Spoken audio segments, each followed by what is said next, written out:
for Tony Gwynn Sr. Well, it doesn't get much better than that. We got Father's Day coming right around the corner also. What an amazing hitter. Put him up there with the Wade Boggs or Rod Carews of all time as far as being able to hit the ball and handle all kinds of pitches.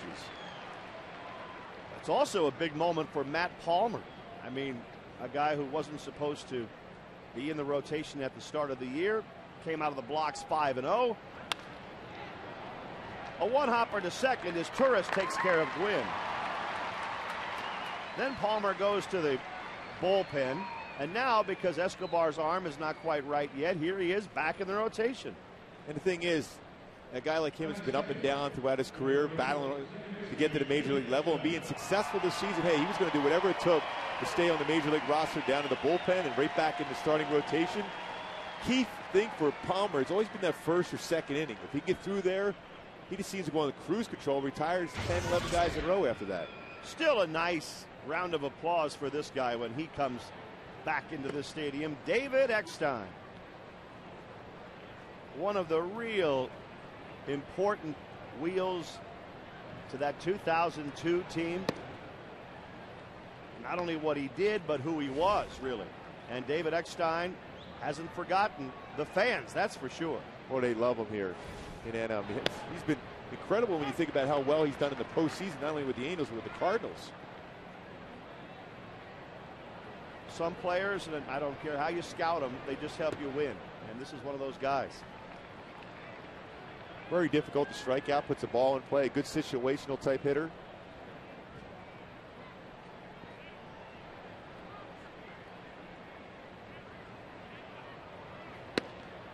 Full count to David Eckstein, 3-2.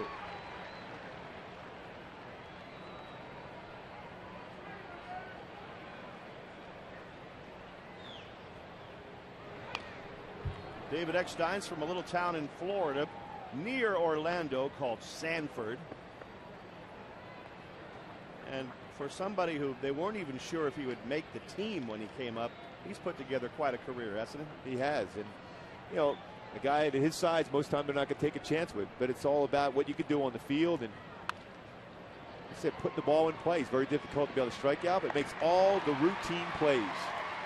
His Turris has made 2 plays in a row. Today's broadcast is on AFN, the American Forces Network, broadcasting to the U.S. Armed Forces, serving in 177 countries and aboard ships at sea. They're watching around the world in Iraq, Germany, Italy, Southwest Asia, South Korea, and Japan. Welcome to all of you, and thank you for watching, and obviously just thank you. Thank you for all you do for us. Keep us be able to watch, be able to participate in baseball games.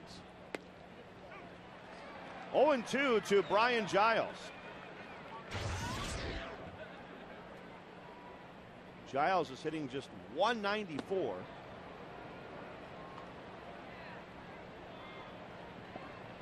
One ball, 2 strikes to Brian.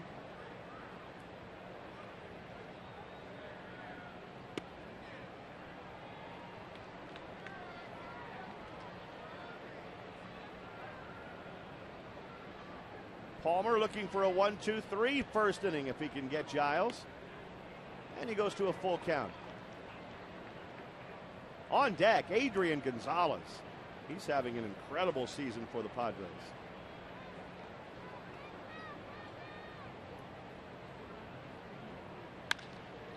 Fly ball right field, playable for Bobby Abreu. Matt Palmer has a 1-2-3 first inning. After half an inning, no score with the Angels coming up.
in the mid-90s, but generally stays around 87, 88, but can get to 94. Decent curve, very good slider, and his best pitch, a changeup. Although the ERA right now at a little over 5, not indicative of the kind of guy he could be when he gets on a roll. He faced the Angels many times as a member of the Oakland A's. There must have been something that caught Buddy Black's eye. Just a guess there. Big thing is a changeup. Bud Black, we were teammates at Kansas City, had one of the better changeups. He always felt that if you could change speeds, you have a good chance, especially if your defense makes the plays behind you.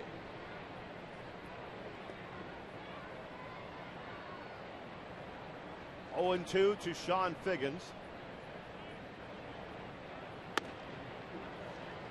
The San Diego Padres in the NL West, they are 3 games under 500, 28-31. But all that gets them is 11 games behind the Dodgers. So the Padres are chasing the Dodgers. The Angels are chasing the Rangers. And tonight, Texas is leading the Dodgers 3-0 in the bottom of the 6th. But I don't think Scioscia's concerning himself too much with the Rangers' score at this moment. He's worried about his own team. He wants to see the guys do what they're capable of doing. That means putting the ball in play, an occasional home run. When they only have 44 home runs as a team, yes, they don't possess a ton of power, but sometimes you got to square up a baseball, get it out of the yard to get those quick runs across. Also making the plays in the field and running smart on the base pass. I've seen a number of games on that road trip, guys getting picked off, doubled up. Uncharacteristic of the Angels over the last few years.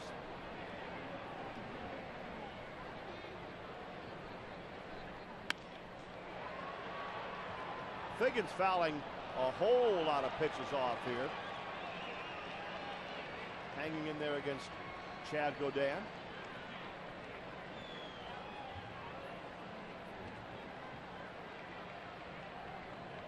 But for the Angels, it's not just Texas.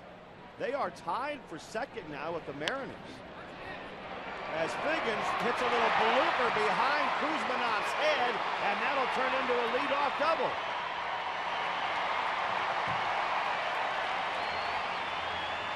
Well, it's not how hard you hit them sometimes, it's where you hit them. That's a well-placed sand wedge for Sean Figgins.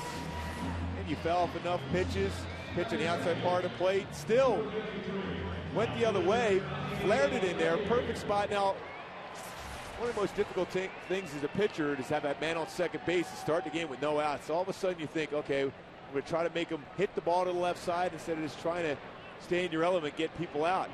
Changes the way you attack hitters. And he threw Figgins 8 pitches in that at-bat. Bobby Abreu up there now.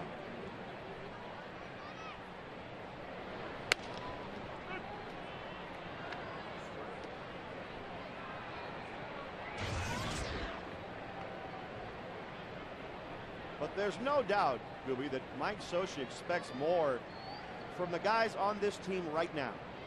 I don't even think he's thinking so much, all right, let's make a move. Let's see who we can get. Who's out there? No, he's thinking about the guys in his clubhouse right now, because this team, 4.5 games behind Texas, but they're also 2.5 games out of last place.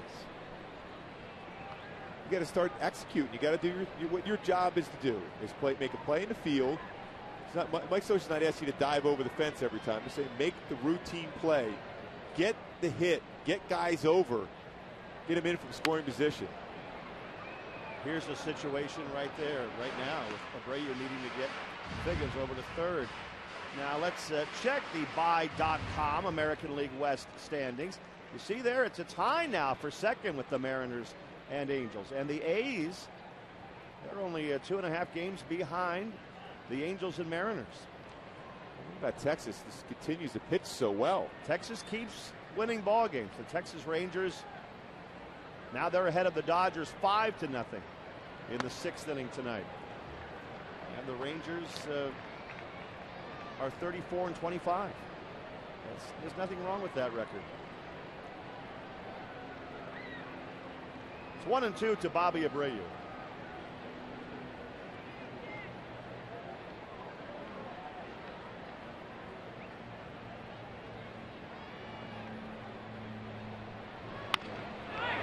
Base hit into right field. Abreu drives in Figgins, and the Angels do execute and lead 1-0 in the first inning. Well, you can see the conscientious effort there by Bobby Abreu to make sure he got a pitch in the inner half that he could turn on and get to the right side, and gets the extra bonus of getting a base hit and an RBI. Like Socha talked about, doing the little things. See Mickey Hatcher there high-fiving Sean Figgins. Fastball, cut fastball on the inside part of the plate, tucked his hands in. Bobby did, he got a base hit and an RBI. Here's Torrey Hunter with Abreu at first base and nobody out in the first inning. 0-1 to Torrey. Bobby Abreu with 15 stolen bases, but Chad Godin very quick to the plate. Very difficult to steal against. 2 stolen bases against him and 2 caught stealings already this year. Torrey hitting .313. Abreu back in easily. Torrey Hunter 12 home runs, 44 runs batted in. A quick glance down at Dino Ebel before he gets back in the box. Adrian Gonzalez holding Abreu on.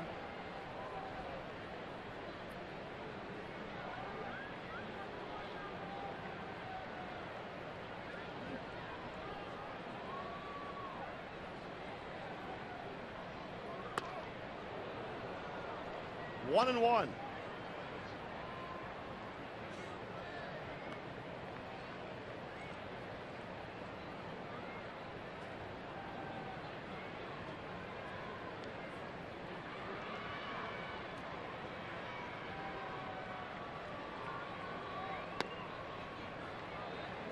Two balls and a strike to Hunter.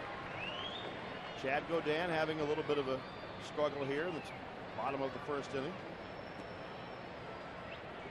Vlad Guerrero is still in that cleanup spot for the Angels.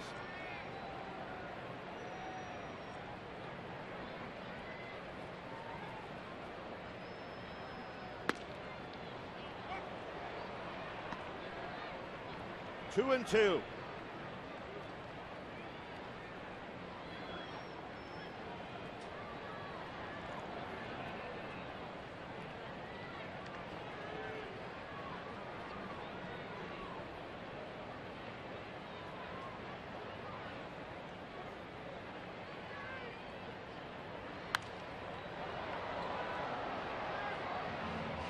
Godin got to know the Angels pretty well.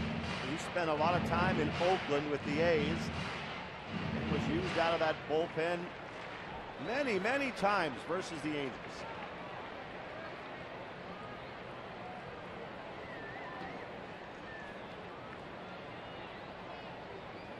A 3-2 record in his career with an ERA of 4.44 against the Angels in his career. 7 starts against them also. 2-2 record.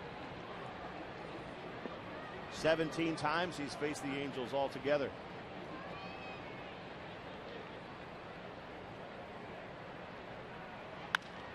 High fly ball into left field by Torrey Hunter. Well hit.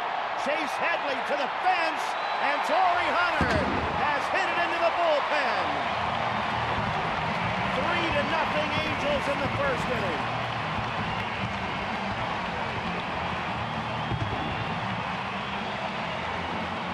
We talked about the fact that the Angels starting to look possibly to hit a ball out of the ballpark. Torrey Hunter's their guy once again, coming into the game, leading the club with 12 home runs, hit the 2-run shot. Club Number responded. 13. Fastball up. It was trying to be a cutter. Kept drifting into left field. He looked like he had a beat on it. He didn't think he got it out of the yard, but it kept going and going. A good carry for Torrey Hunter. Headley looked like he thought he might catch it when it left the bat, but it did carry very well. Now Vlad Guerrero Well, he was motioning. That was a little spinner, a little backup slider, cutter. Boy, a cutter or a slider that's up in the zone. It's almost a BP pitch. Torrey didn't miss that one. It was huge to get that 2-run shot. Now 3 runs in the first.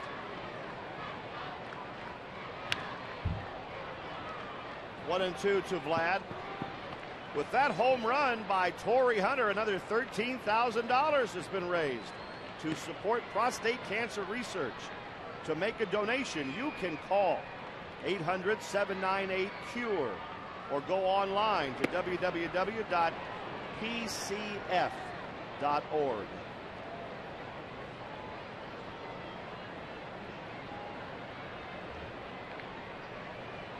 I love that about Torrey. He's always a teacher. On the younger players, what to look for, what he's trying to do on a particular pitch. You see that cut, flat action on the breaking pitch. Vladdy hits one into left field shallow, and Headley's able to get to that one.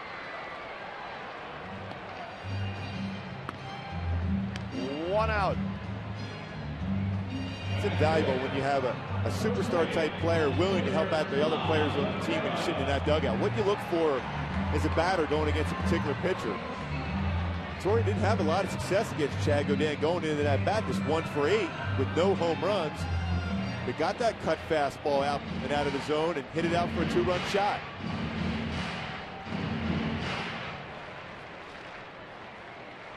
So Hunter and the Angels have come out of the box pretty well for a team that lost 11-1 in Florida last night, flew all night, got in here to Orange County about 3:30 in the morning and put the uniform back on to play tonight, but it's a good start for this team.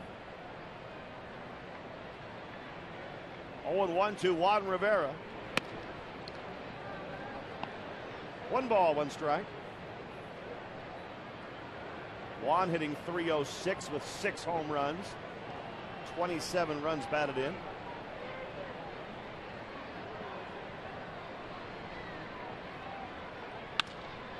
And another base hit.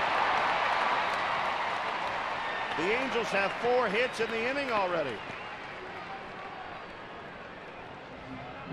Well, that's a nice approach, too, by Juan Rivera going the other way. He's continued at a great road trip, driving the ball hard, gets a base hit right away here. And Darren Baisley, the pitching coach, has gone out to talk to Chad Godin. In our Howard's replay, excellent. You can see how that pitch is spinning out over the outside part of the plate, but Juan Rivera, most hitters will try to pull that, hit a routine ground ball. The shortstop stayed back with his hands, hit that ball hard to right field for a base hit.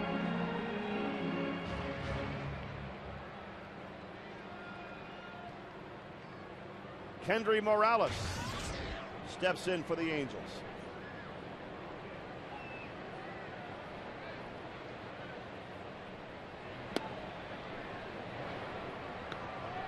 Kendry's hitting .261, 8 homers, all from the left side. 32 runs batted in.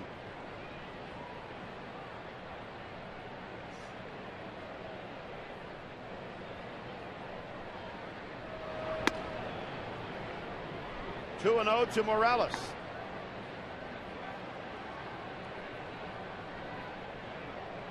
This next pitch from Godin will be his 30th of the inning. And he's gotten only 1 out so far.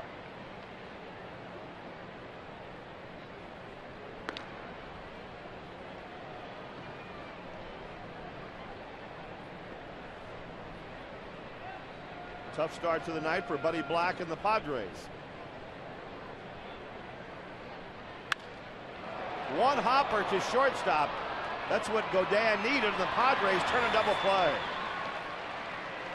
But the Angels get a 2-run shot by Torrey Hunter and 3 in the first after 1 inning. As Torrey hits one in the bullpen, it's 3-0 Angels.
He retired the Padres in order in the first.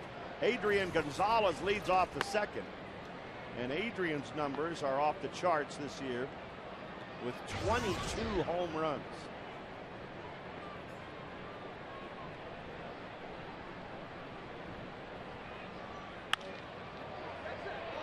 He gets that one past his Turris into right field for a base hit.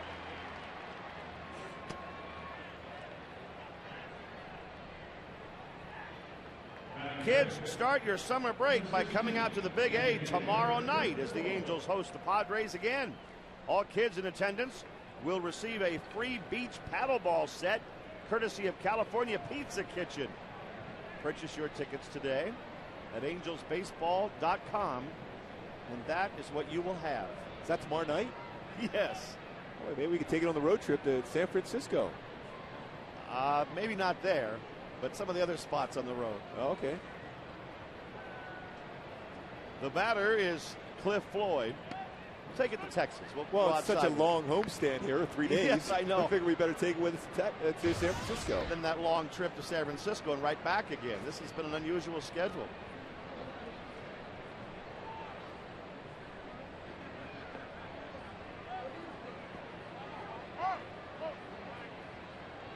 Floyd called timeout.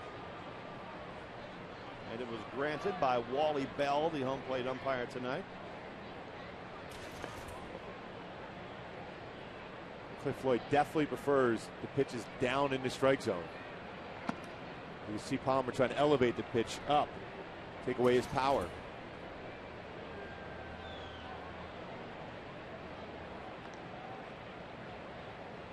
If you've ever seen Cliff Floyd take BP, Gooby, he's one of those guys you just shake your head. Wow, that guy is strong. He's a guy that, you know, it's almost like when you go to a long drive contest at a golf course. That low line drive just keeps going and going and going. The guy, it's always had some issues as far as staying healthy. He made that career high 34 home runs with the Mets in 05. Again, on the DL to start the season, the guy's been hurt a number of years. Kept away from full potential. But a line drive base hit into right field. You mentioned as they almost got Gonzalez at second base on a force play, but you talked about Matt Palmer. It's usually the first or the second inning where he struggles. So he had a 1-2-3 first inning, but now to start the second, line drive, and he's in a jam. He's one of those pitchers he's not going to wow you with an overpowering fastball. So he gradually gets into the game. It's almost like he tries to get a feel for what the hitters are going to try to do against him. If he sees him roaring out there aggressively, he'll start changing speeds off his fastball, will cut the fastball, and even sink it. And then when he gets you thinking fastball, that's when he throws that slow curveball and changes his arm angle to get you out. It's a gradual process for Matt Palmer. Kevin Kuzminoff up there for the Padres.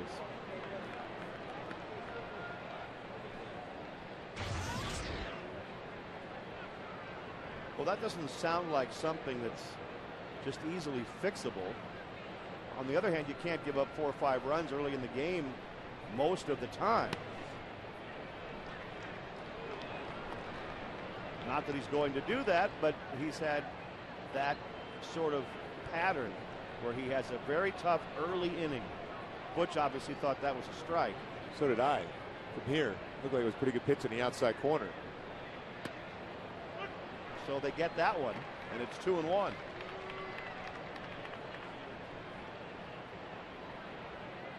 The thing about Matt Palmer, though, he doesn't give up. He doesn't throw pitches down the middle part of the plate. He hits corners, inside and out.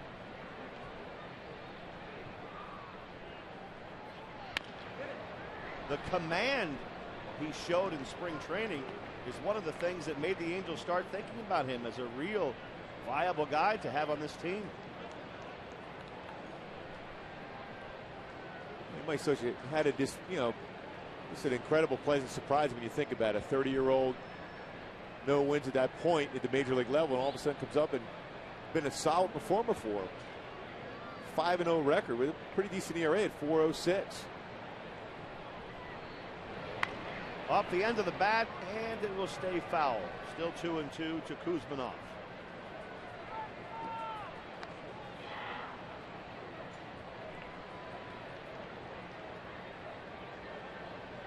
Two men on with nobody out. He's trying to chase Jared Weaver's record. That was fun to watch Weave go through the major league hitters there in 06.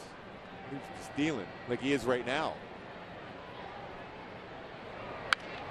He is pitching, talking about Weaver, as well now as he did then. I think this is his best streak ever. I think it says best what he talked about after the game, and when we talked to him in person, he didn't have his best stuff, and he said the same thing. He didn't have his best fastball or the command of his fastball, yet he was able to go out and give up 2 runs in 6 innings. Get the win. He still had 6 strikeouts. His changeup could go to that pitch and throw it back to back. And Palmer gets Kuzminov, fighting him off to strike him out. That's the first out in the inning. Well, you see that great movement he had on that fastball once again. The fastball that Kuzminov thinks he's got in our Howard's replay. It's on top of that 2-seam sinking fastball. You think, okay, that's the middle part of the plate, and when you go to swing, it's running in underneath your hands. It gets the strikeout. You can really see that movement on that fastball. The batter is Chase Headley. And let's take just a second, Gooby, to congratulate the Pittsburgh Penguins. They won the Stanley Cup tonight, beating Detroit 2-1. Wow, doing it in Hockey Town in Detroit. There's a shot up the middle by Headley into center field. They're not going to try to score Gonzalez. Instead, the Padres have the bases loaded with 1 out.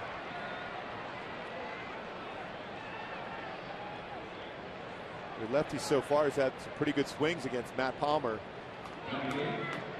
Anytime you see lefties getting good swings against a right-handed pitcher, that's when you got to start mixing in the changeup to get him out in front, or keep him off balance by throwing off the inside part of the plate.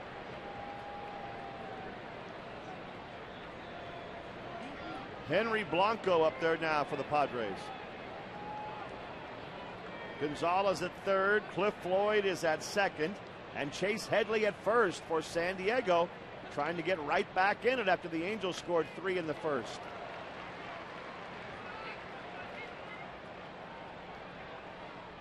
Henry Blanco hitting just 178. If you get to hit the ball on the ground at an infield, you should be able to get a double play. And Palmer jumps ahead of Blanco, 0-2.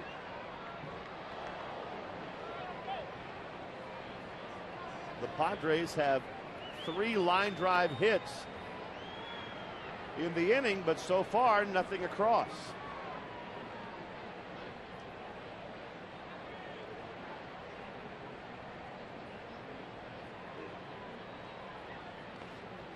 Breaking ball in the dirt. Nice job by Mike Napa to keep that ball from getting away. The spin on the breaking pitch, gave up his body, got it off the chest protector to be able to keep it close enough. There was no way they could advance on this pitch. He wanted that breaking pitch in the dirt, got it, squared his body up, kept it in front.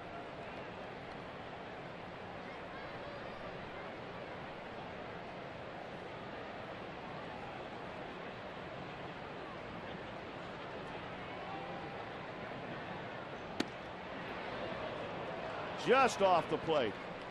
2-2 to Henry Blanco.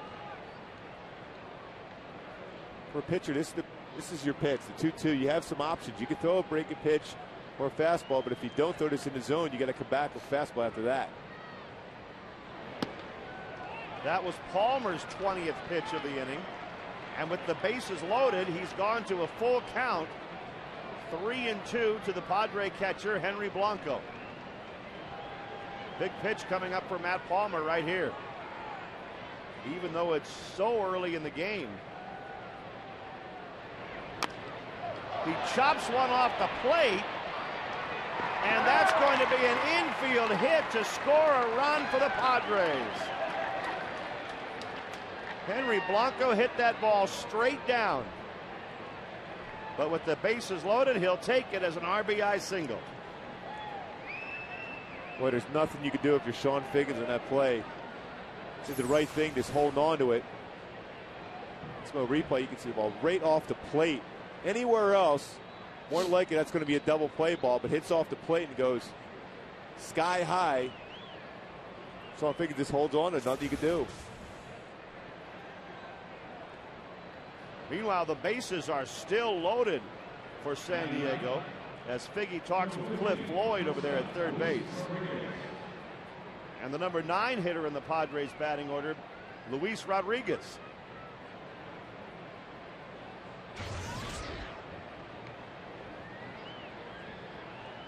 Hitting .256. He has 1 home run.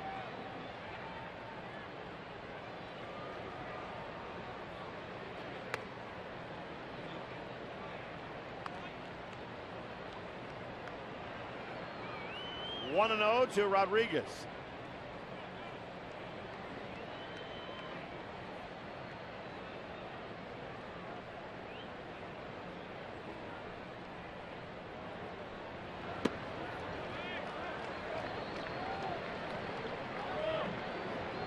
Palmer's in a crisis time in this game, even though it's real early, Gooby. Guys, see in a spot now, all of a sudden you make the number 9 hitter a very good hitter when you fall behind 2-0 and you're going to get a fastball.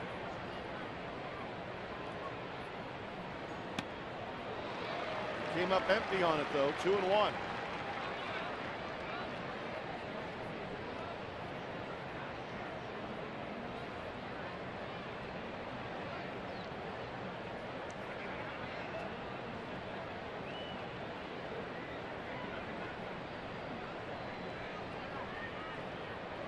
Bases loaded, 1 out.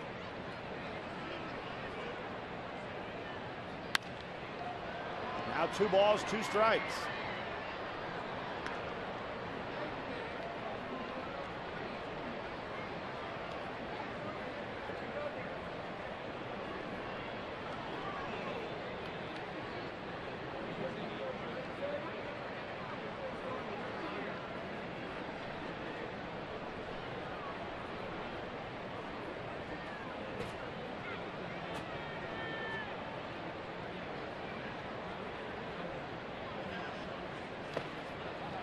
Another full count.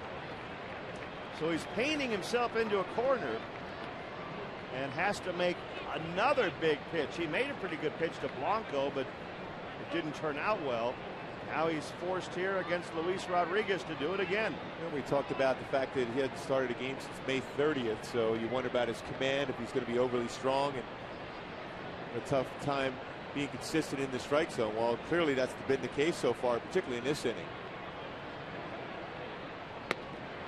And on his 27th pitch of the inning, he strikes out Rodriguez with the bases loaded.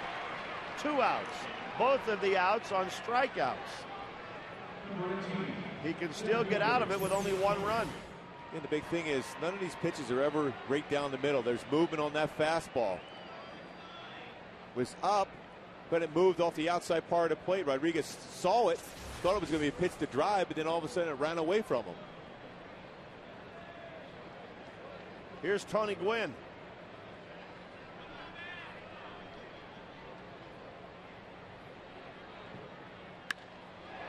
Shallow center field. Hunter to his right makes the catch.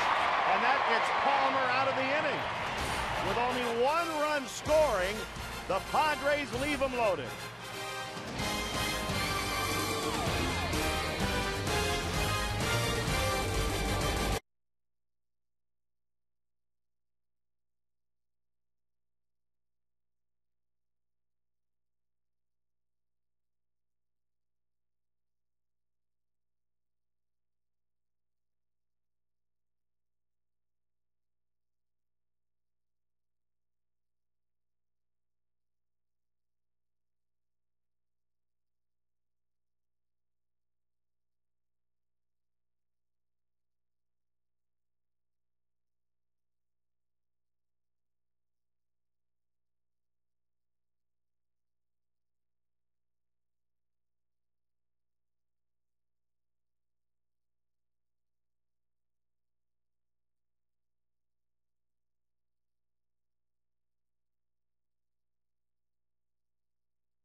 mini buns.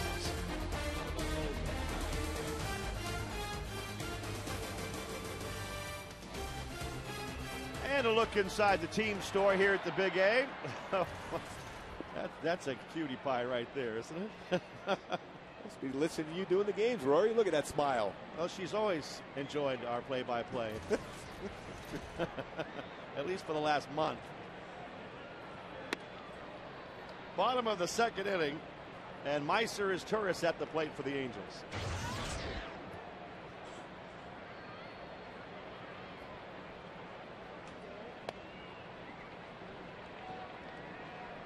Chad Godin had a little bit of a rugged first inning, giving up a 2-run homer to Torrey Hunter and 3 runs altogether. He's 2-1 now to Meiser as Turris.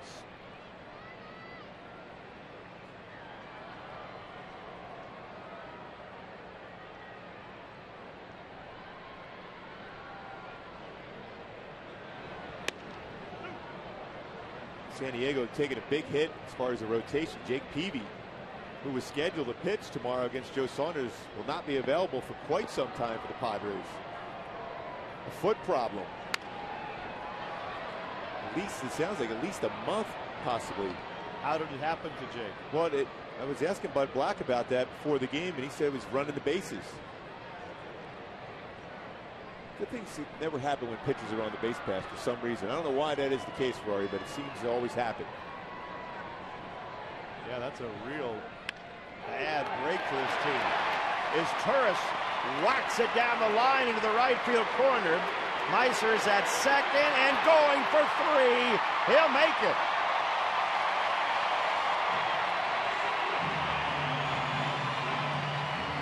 It's a leadoff triple for Meiser as Turris.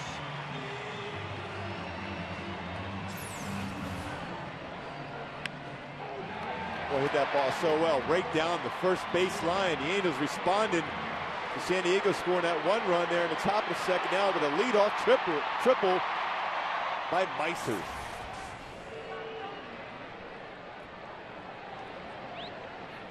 That's his first triple of the year. 14 in his career. And Mike Napoli now will try and knock him in. Even though it's only the second inning, the Padres have drawn the infield in, at least on the right side. As Napoli takes strike 1. Well, Bud Black, the manager for San Diego, realizes they don't have a ton of offense as far as score a lot of runs, so they're going to have to bring the infield in and can't afford to let the Angels get away with this and get too far ahead.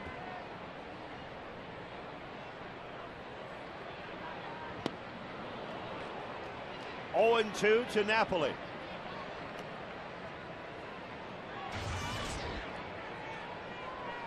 Matt Palmer did a nice job only giving up that 1 run on 4 hits.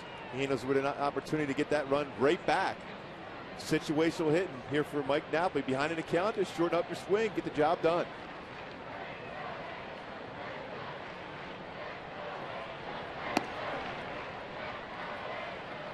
One and 2 to Mike.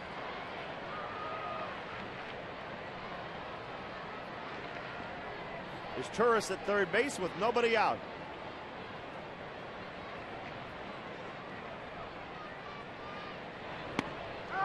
And Napoli takes a called 3rd strike.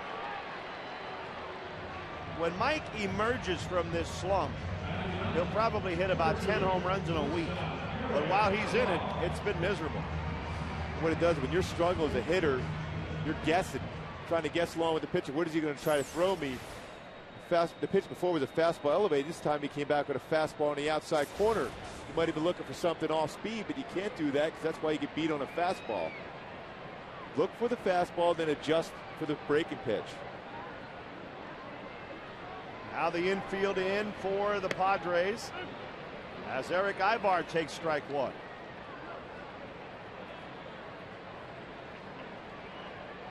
Ibar hitting .281. He's driven in 14 runs. He's also scored 14 runs.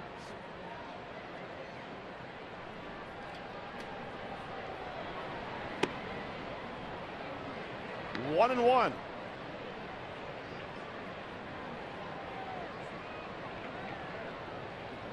Well, if you're a hitter and you got the infield in, you got to feel good about that. So you enhance your chances of getting a base hit. If you just stick in a line of execute, putting the ball in play, squaring up the baseball. Exactly like that. Eric Ibar drives in his Taurus, and the Angels lead it 4-1 in the second inning. Nice job by Ibar. Not trying to do too much. Put it in play. Get that run across. Infield up. Chance for an infield to react aren't as good when your infield's in. It's a fastball. Sinking type action. Now with the infield in, it gets the ball by him. Maybe if you're playing back, you have a chance at that. But with the infield in, the reaction time is just not there. Sean Figgins doubled his first time up. 0-1 to Figgy.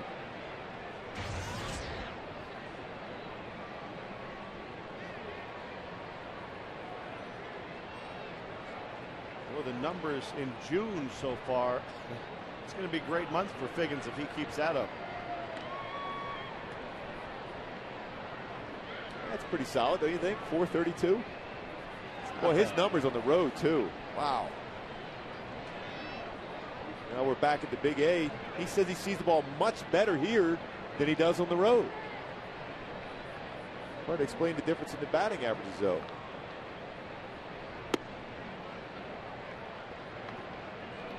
Just outside to Sean. He's at 382 on the road and coming in at first at bat, 223 at home. We asked him flat out in Detroit, and he had no explanation other than the fact that he thought he saw the ball better here. Either way, he's been hot. He has hits in 25 of his last 27, and now after tonight, 26 of 28. I mean, don't you think in lines now that Sean Figgins deserves to be in the All-Star game? You think? These type of numbers. I think so. He's hitting almost 320 now. Playing a very solid third base. 21 stolen bases. Stealing bases. Why not?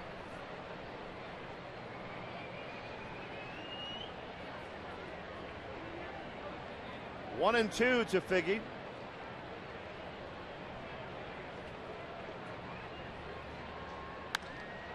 In the air to center field, but he hit it right at Tony Gwynn.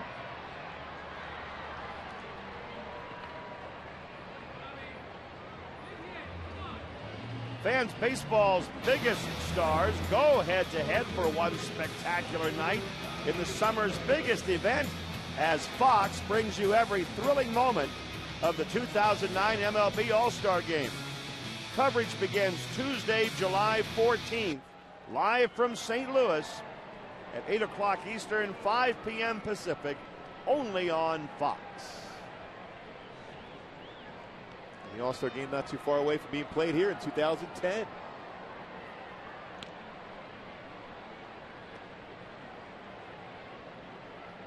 Bobby Abreu is at the plate for the Angels. Next year, right here at the Big A. Well, that should be a lot of fun. A little bit cooler, I imagine, it will be in the All-Star game in St. Louis in July. It might not be as humid here as it will be in St. Louis this year. It might be a little bit toasty there in St. Louis. But if you make that team, you don't care.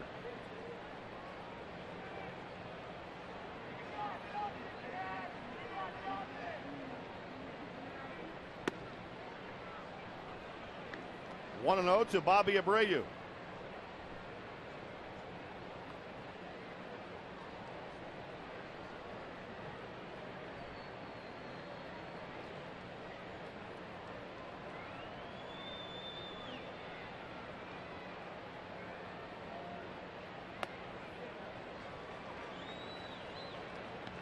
Chad Godin falling behind Abreu 2-0.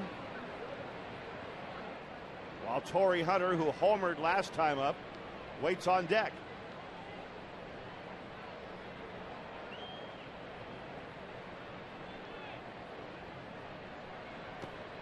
Now 3-0.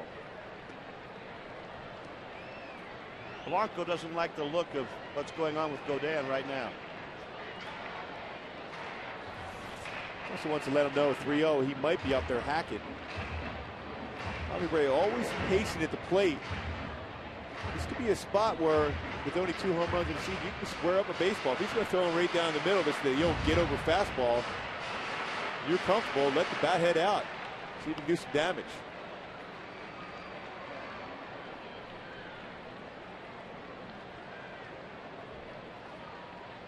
Let's see if he goes after it 3-0. He did not, but that was a pretty tough pitch anyway. Outer half. Best he could do is hit that ball to left field.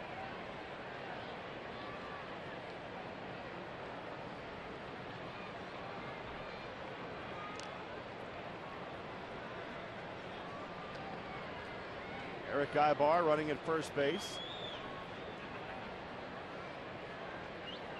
The Angels back up by 3 once again.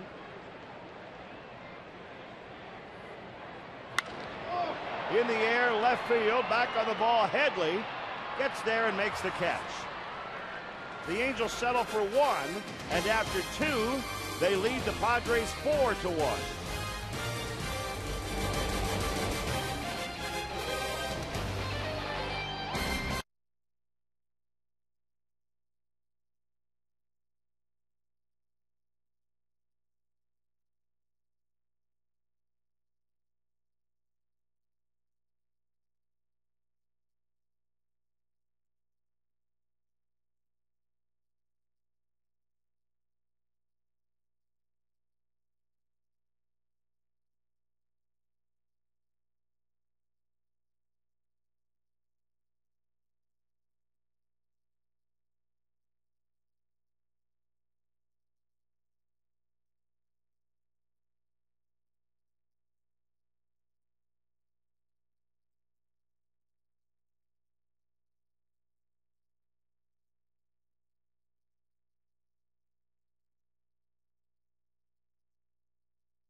Field pavilions when using the password RALLY at angelsbaseball.com or the Angel Stadium ticket window.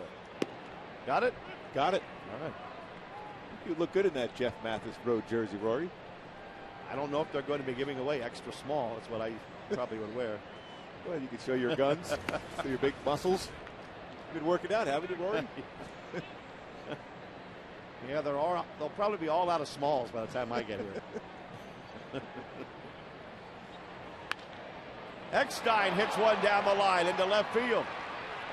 And David turns and goes for 2. Rivera's throw. He is safe at second.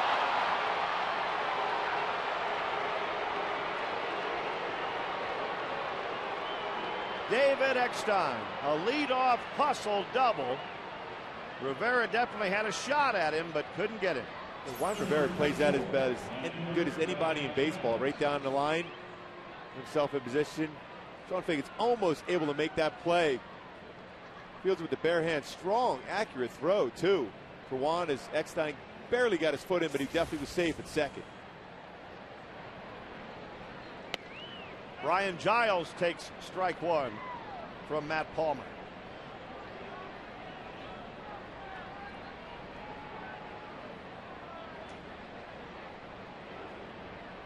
Giles with a fly ball to right his first time up.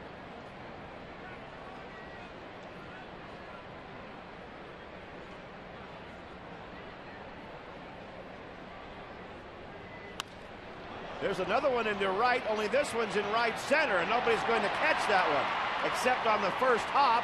Eckstein scores. Giles has an RBI double, and it's 4-2 Angels. That's a spot where you need some communication from your other infielders to let Meister know you have a shot at home plate against David Eckstein. The ball was well placed. You mentioned that, Rory. Ryan Giles. Bobby Ray was able to cut it off and hit his cutoff man. Boy, Meister had a shot at home plate, but somebody's got to tell him to turn and make the strong throw.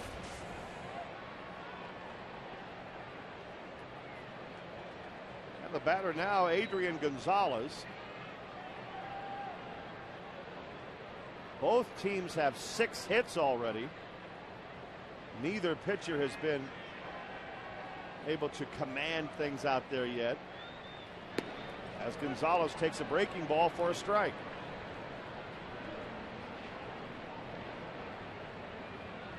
You mentioned that the first 2 innings pitched, an ERA over 8. The rest of the game, 1.5. Well, he had a great first inning tonight, a 1-2-3 first. Gonzalez gets it to the right side. Well, there's a case where he did his job. He moved the runner over to third. But if you're the Padres, you're thinking, doggone it, that's our power guy. That's the guy we really rely on. He did get the job done, but it was just a ground ball. Cliff Floyd stepping in now.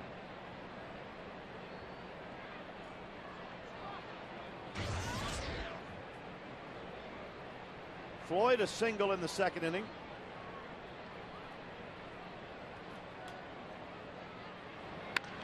He hits a bullet into the seats.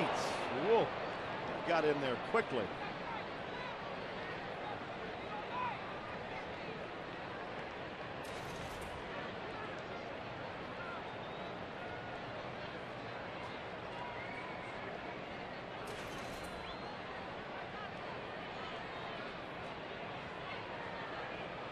The infield back. The Angels will give up a run here to get an out.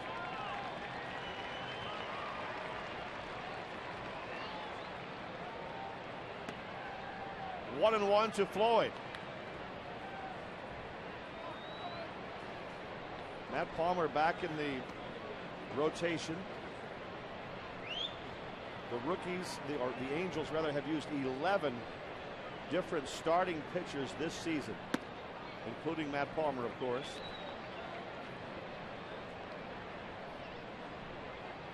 The Angels have sent 9 rookie pitchers to the mound, so they lead the majors in those categories.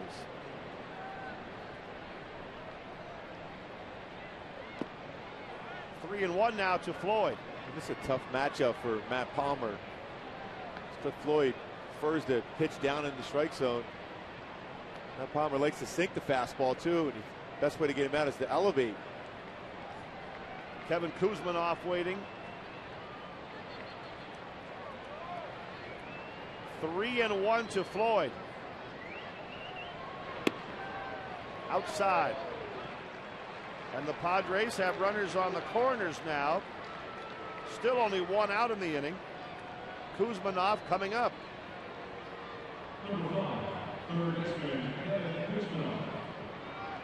Just to illustrate the idea that the pitchers haven't exactly been in command, we're only in the top of the third.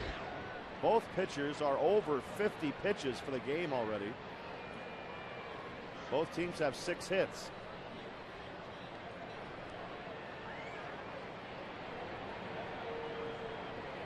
Kuzminoff struck out his first time up.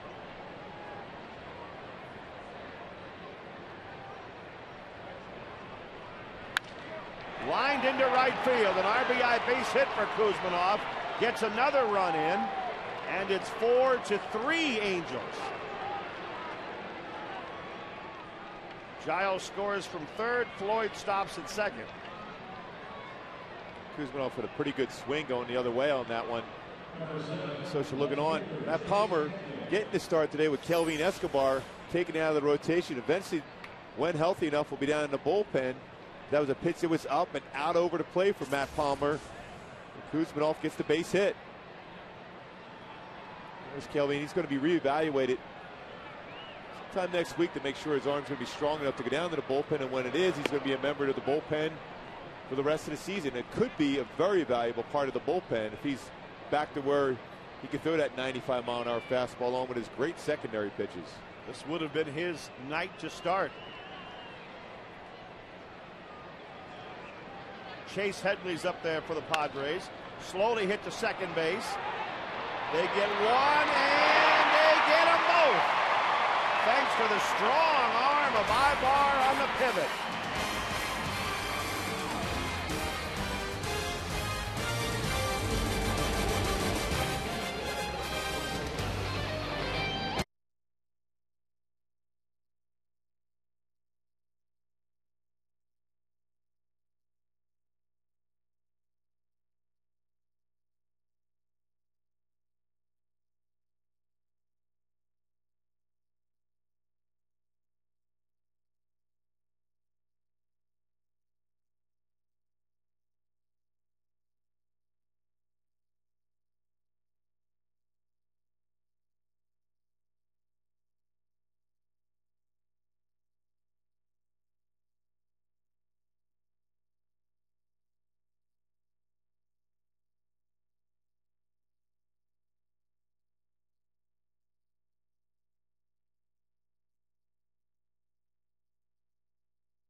Combo, they turned one to turn away the Padres in the top of the third. When you talk about a pitcher's best friend, that certainly was, and that was not an easy double play they turned either. Ball was not hit very hard, but Ibar's arm makes up for a lot. Torrey Hunter leads off the bottom of the third inning and pops one up sky high. Kuzminoff and Rodriguez are there. Kuzminoff catches it. One pitch, one out to start the bottom of the third. This is the Home Depot doing more on defense. Boy, what a nice job by Meiser. Good turn and perfect feed to Eric Ibar with that strong throw. They get the 4-6-3 double play. Vladdy Guerrero steps in now. It's over in Arlington. The Rangers have shut out the Dodgers tonight. 6-0. That's back-to-back shutouts for Texas. Ground ball to second base, and Eckstein gets Vladdy. Fans, Juan Rivera will be signing autographs from 11:30 to 1 tomorrow at the AT&T store in West Covina. Stop by and meet Juan and pick up some cool Angel prizes, courtesy of AT&T. And that AT&T store in West Covina is at 100 South California Avenue.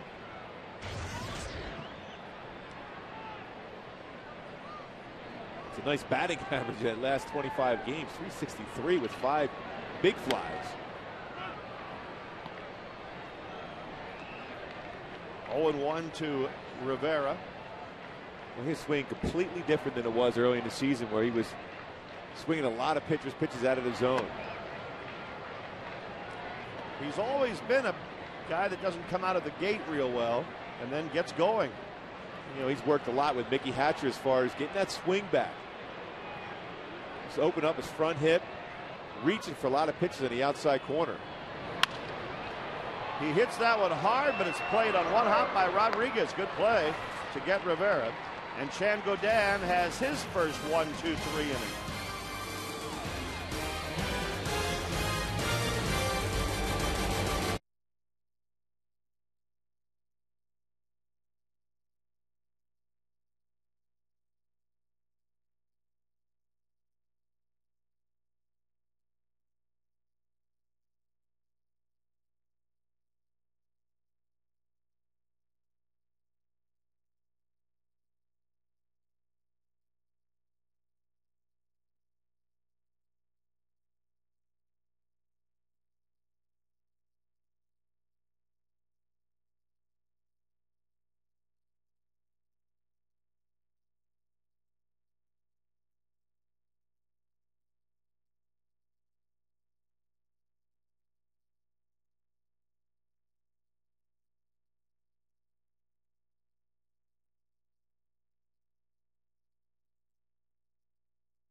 As Angels pitching coach.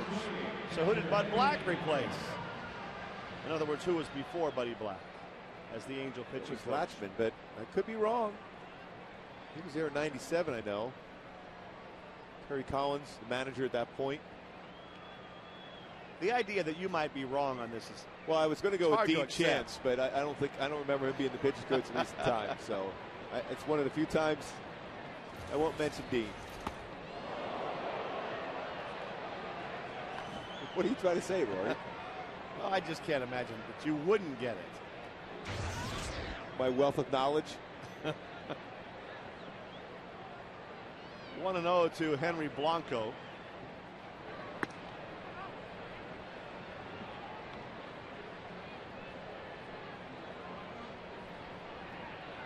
The Angels were in Tampa Bay last night. Tonight, the Rays rather, beat Washington 4-3. I think the Rays looked a little bit like they might be ready to make a little run, didn't they? Starting to get healthier, too. Jason Bartlett's due back. Pat Burrell's coming back real soon, possibly even this weekend. The Yankees and Mets resume their rivalry tonight, and the Yankees came from behind to beat them. 9-8. Yankees over the Mets today. Sure there wasn't any home runs there at the new Yankee Stadium. 9-8 score. Well, it's one of only two parks that's had a home run in every game. Blanco drills one into right center field. Played on the first hop eye of Abreu, but it kind of rolled away from him. And Blanco, even though he thought Abreu had it, he slid into second base. Didn't have to, but he gets the double.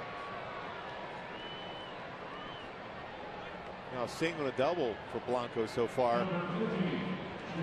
Talked about again, Matt Palmer hadn't pitched in a while. The command of his fastball has kind of gone away from him at times today. He's made some pitches when he's had to, but also leaving some pitches out over the middle part of the plate. Blanco took advantage of that, hit that ball to right center field for a double. Now in a spot where Rodriguez is going to try to get the ball to the right side. Maybe with a bunt, you never know. There it is.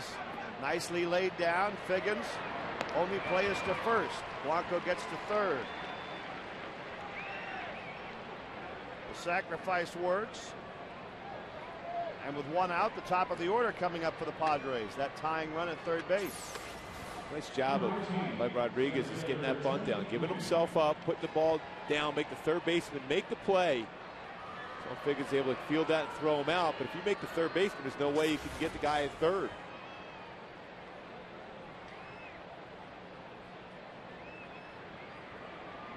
Tony Gwynn. And in case you're just joining us, this is Junior. In case you tuned in and thought, wow, Tony Gwynn still plays for the Padres.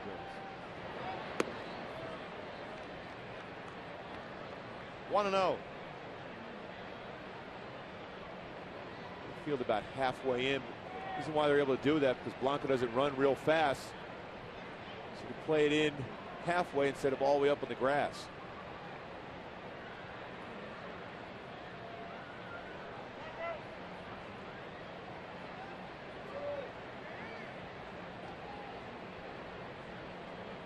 There's his daddy watching his son in an RBI situation and trying to describe it to the folks back home.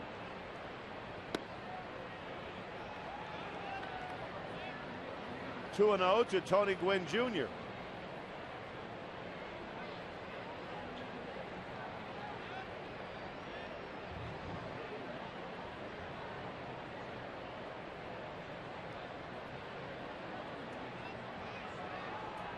Pretty good career batting average, don't you think? 338.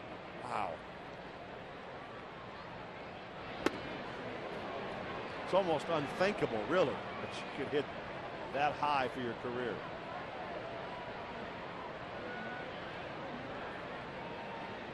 Well, Junior's hitting 333 at the moment through 60 at bats.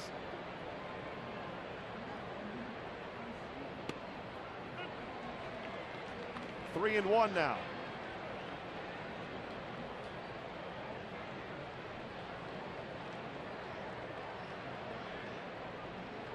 Palmer trying to protect a one-run lead with a runner at third base and one out. Walks Gwynn.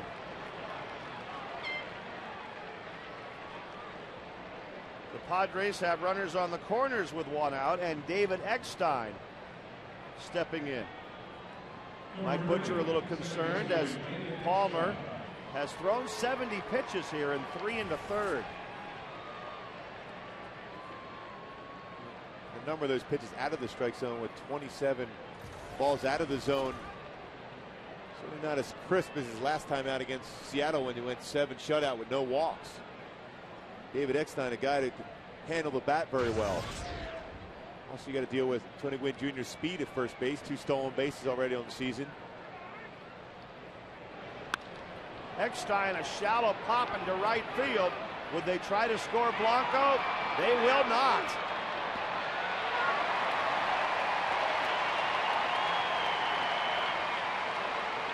Big out right there, the second out in the inning.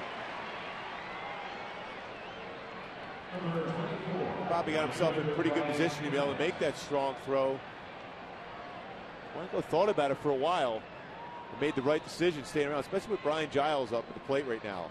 Even though the batting average is certainly below what you would normally see out of Brian Giles, still a very good professional hitter.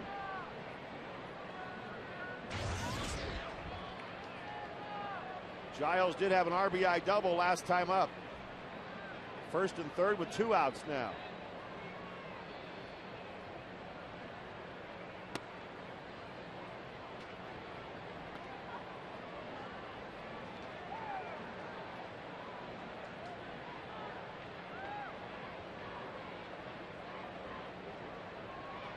One and 0 to Giles.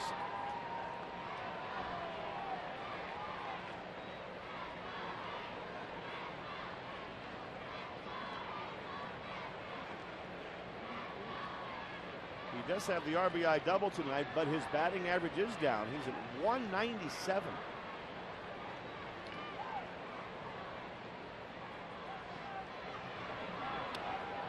Oh, that one gets away. Here comes Blanco. He scores the tying run.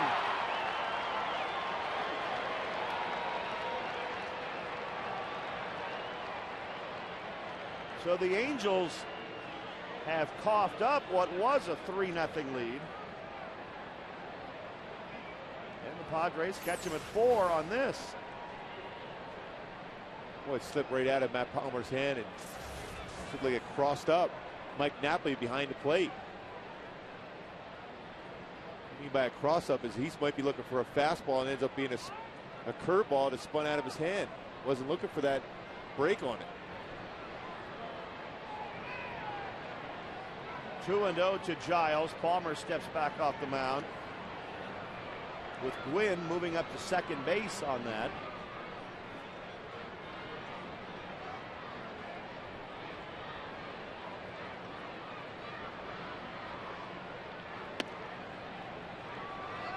And now it's 3-0 to Giles with Adrian Gonzalez on deck.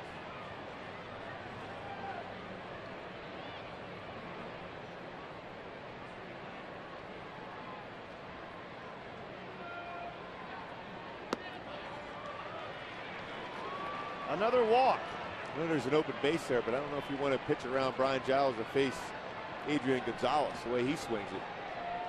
Butcher's going out to talk to him. And Orlando Mercado just finding out on the phone that Wednesday, June 24th, all fans in attendance will receive a free Angels cooler, courtesy of Sparklets and 106.7 KROQ. Tickets for this game are now available for $7 in select view-level seating areas, or $12 in the right and left field pavilions when using the password RALLY at angelsbaseball.com or at the ticket window here at the stadium. That's what it looks like.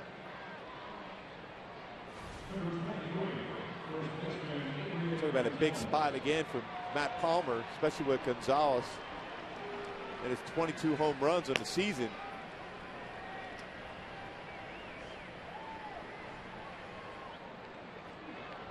This is the dangerous hitter right here. Gonzalez had a base hit his first time up. He grounded out to second base last time, 1 for 2.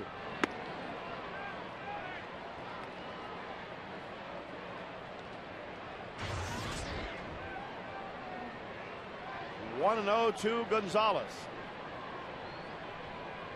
The Padres have already left the bases loaded tonight. That was in the second inning. Palmer trying to get out of another tough one, with the shift on in the infield for Adrian Gonzalez.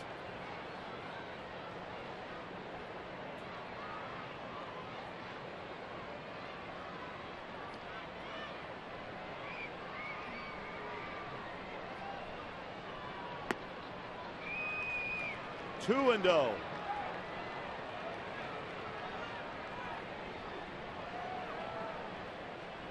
There is a big gap between third and what would be your shortstop. Ibar playing on the second base side of the bag. Huge gap. And he hits right into the shift. His tourist throws out Gonzalez. The Padres are gone in the fourth, but they tie it at 4.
Bottom of the fourth. That means it's time to answer our Aflac trivia question. Mike Butcher replaced Bud Black as the Angels pitching coach. So who was it before Buddy Black? Oh, Dick Pohl, 1999. Did not know that one, surprisingly enough. That's a shocker. And there's Buddy Black, now the manager of the Padres. This is the second consecutive series that Mike Scioscia has faced one of his former coaches. It was Madden in Tampa Bay and Buddy Black here now. I'm so sure that's happened a whole lot in Major League Baseball. You see it a lot in football. You have a number of assistant coaches, but not too often in baseball. Kendry Morales leading off the bottom of the fourth inning for the Angels.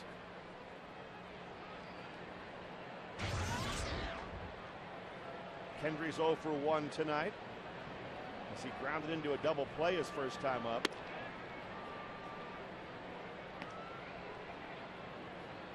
Two and one.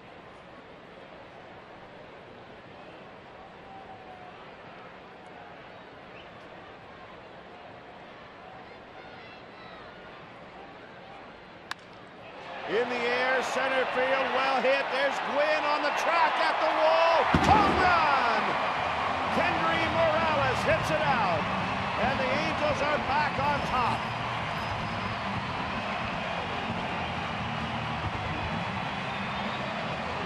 Well, the Angels coming in this game, they've gone 35 innings without hitting a home run. Now 2 home runs in this ballgame. What a swing by Kendry. And a nice little smile went the other way. That's tremendous power. With a right center field on that swing. Must be power. He even hurt George Reaper's head, slapping him.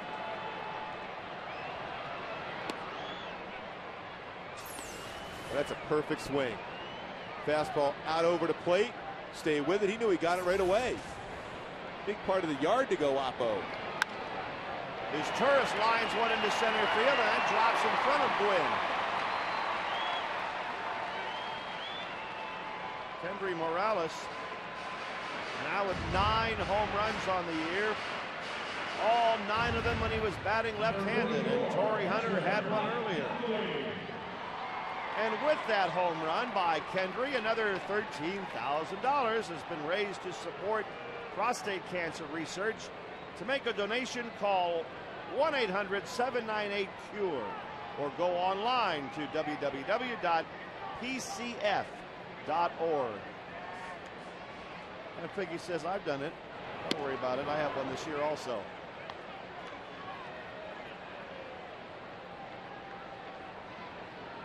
All those home runs batting left-handed. But that's a great swing, though, to go that far the other way. But now, if you're Matt Palmer, the team has responded again, giving you another run to work with. You got to put up some zeros in. Edwin Moreno warming up in the San Diego bullpen.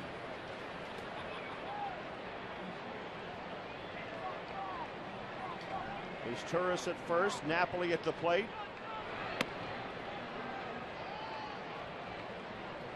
2-1.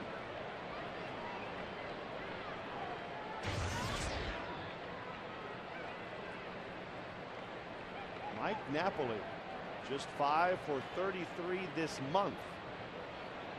But the month's not even half over. And there's a shot into right field. That's going to be a base hit for Napoli as it just stays fair. Mike's going for 2. Here's the throw by Giles. Safe.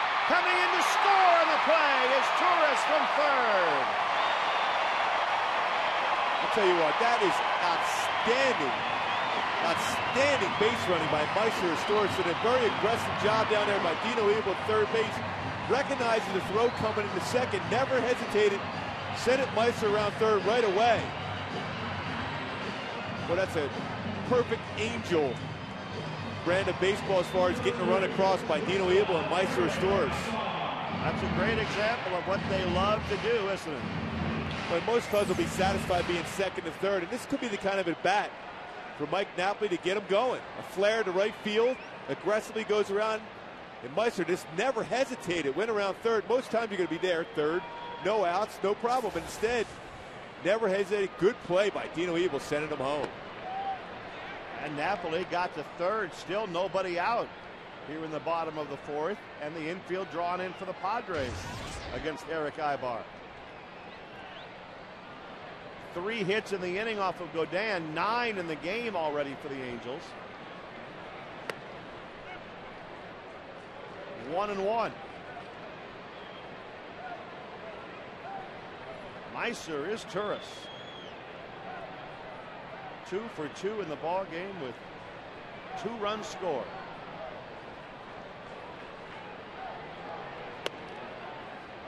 Yeah, getting back there. That's just great base running. Dino able to recognize enough throws coming in. There's no way they're going to be able to make that play at second base and still throw home. Made it home easily on a flare in the right field. He started at first base. Over the mound and under the glove of Rodriguez. Another run scores for the Angels. Gwynn can't pick it up, and into second base goes Ibar. The Angels are playing their game tonight, Ruby. They are aggressive, putting the pressure on the defense. Well, you would think, getting in so late, they get in last night, maybe a little tired, but it doesn't look like the way they're swinging the bat. Of course, being aggressive in the base pass, too. Infield in, always have a chance to get it through. Both times helped Ibar.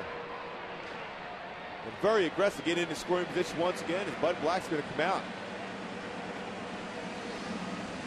That's a single, and it's an error on Gwynn. Buddy Black is making the change with the Angels leading the Padres 7-4.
Torrey Hunter powers one into the bullpen back in the first inning.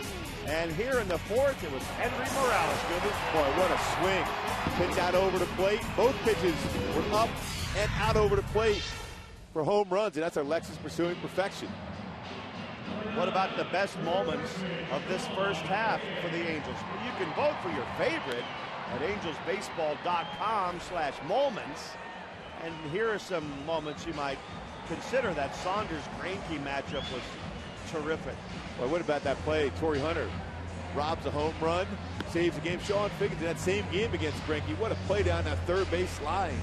Or Matt Palmer, tonight's starter, when he gave up 4 runs early and then retired the next 18 Red Sox in a row. Juan Rivera almost had back-to-back robbing of a home run going over the wall. Made that great play. Some great moments, even though it hasn't been as consistent as you want, but there's been some fantastic moments in the first half for the Angels. And there's Torrey. You know he's always going to be involved in the great moments. Edwin Moreno now on the mound for the Padres, 1-3 with a 4.42 earned run average. Facing the top of the order here in Figgins. Sean's 1 for 2 tonight. Moreno, pretty decent fastball, 90-93. He's got a slider. His best pitch, though, is split finger.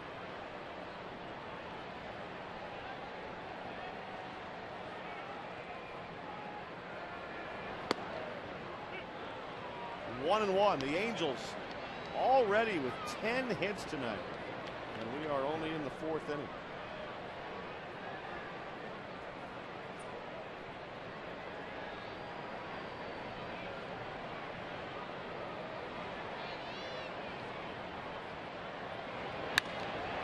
Figgins slaps one into left field, another hit.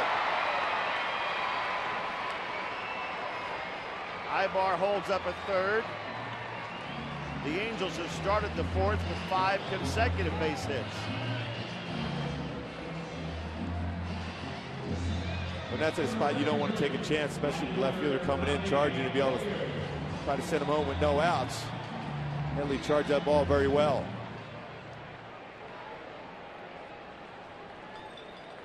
Now Bobby Abreu to face Edwin Moreno. A 28-year-old right-hander from Venezuela. Slow to the plate, Sean Figgins. 21 stolen bases. And Abreu out in front of that off-speed pitch. Bobby with an RBI base hit in the first inning, flied out last time up. Runners on the corners, still nobody out.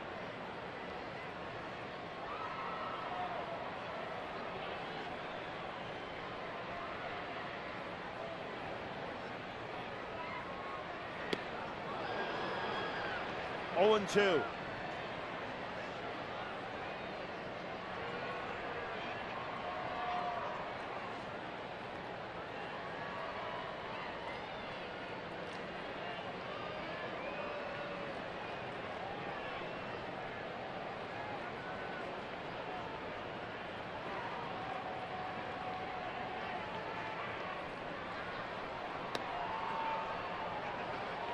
One didn't miss by too much. It's his out pitch, that split. Good downward action on that pitch, too.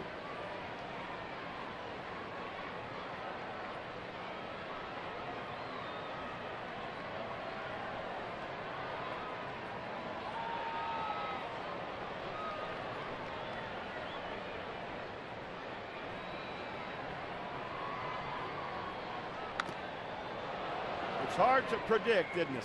The Angels, as we mentioned, flew all night, got in the wee hours of the morning. I would say most of the guys probably went to bed somewhere around 4:30 a.m. And they're running all over the diamond as though it's the first day of spring. Two teams that have been struggling offensively as far as scoring runs, and there's already 11 on the board here in the 4th inning. Right. Combined. Right. And 19 hits. There goes Figgy, and it's punched into left field by Abreu. That scores 1. Figgins to third. He'll stop there. And the Angels have a big inning going. Now leading it 8-4, and still nobody out. The Angels have sent 6 men to the plate in the inning, and they all have hits. Slider that was just saying hit me all over. It was a hanging slider. Feel that rotation of the baseball. Bobby just fought it off in the left field for a base hit. He ended up squared some baseballs up him out of the yard today, but also fought off some tough pitches and got some hits. And Mickey Hatcher just got to be happy about that. If Torrey Hunter gets a hit here, they'll tie the club record.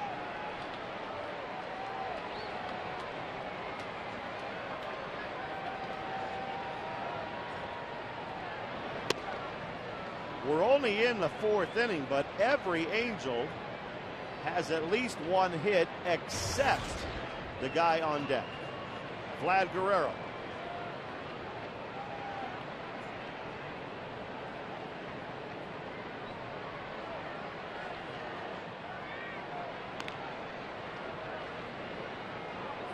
Torrey has a home run tonight.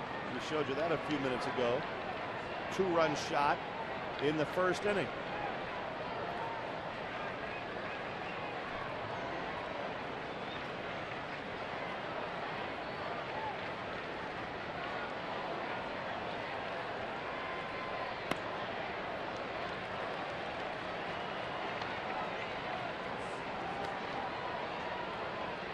Now 2-0 to Torrey Hunter. Figgins at third base. Abreu at first. Still nobody out. This inning coming after the Padres had just tied the game in the top of the 4th.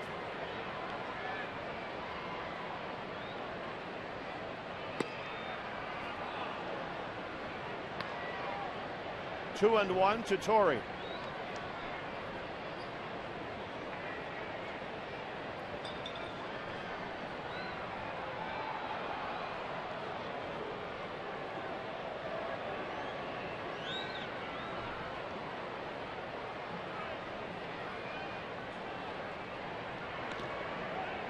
Abreu just getting back. That was fairly close. Got a pretty good sized lead.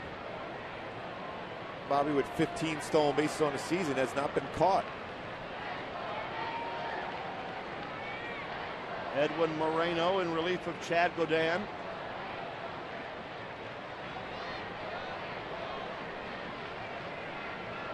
Abreu goes.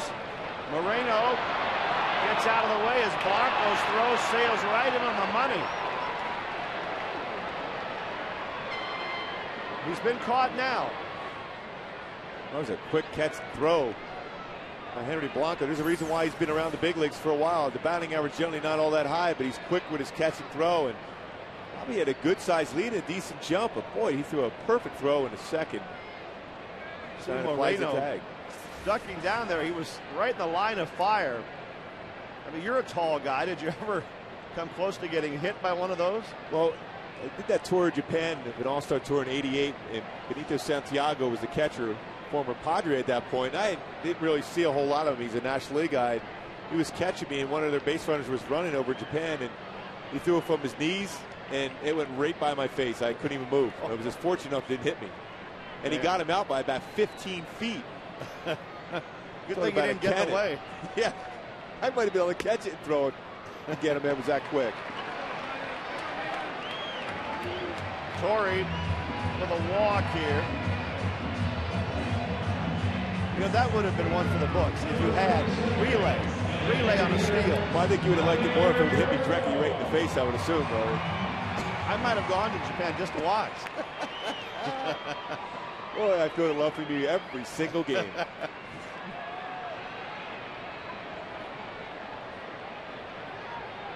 Here's Vladdy now, the only Angel without a hit tonight. It's still early in the game.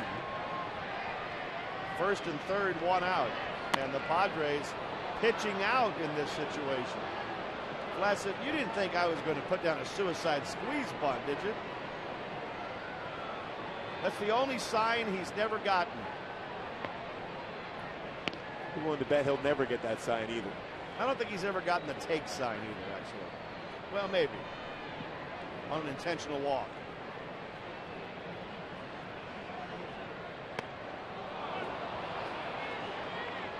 One and one. Boy, Vlad continues to swing at that breaking pitch off the outside corner. And the pitchers are doing the same thing. We saw it on the whole road trip. Sliders off the corner, fastballs back inside.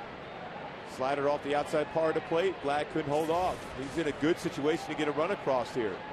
With a man on third and first with one out.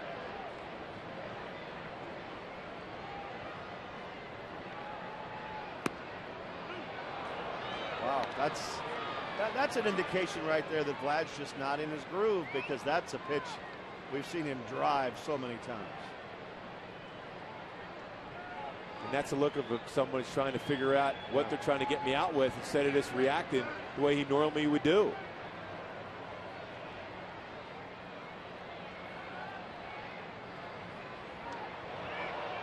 Another close one at first. Hunter diving back in there. Torrey's looking at Moreno with that look that says, wow, that's a pretty good move.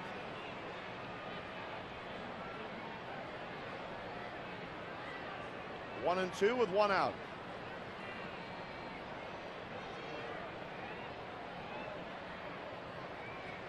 And the Padres pitch out again. Well, they're thinking that Torrey's going to be going both times. But Black remembers Mike Socha very well, talking to him pretty much all 9 innings during the course of the game, trying to think along with him. Torrey Hunter, like Bobby Abreu and Sean Figgins, have the green light if they feel comfortable stealing. They don't need a sign.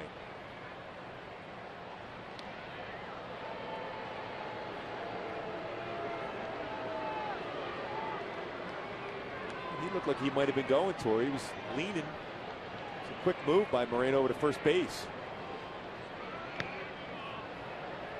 2-2 to Vlad Guerrero.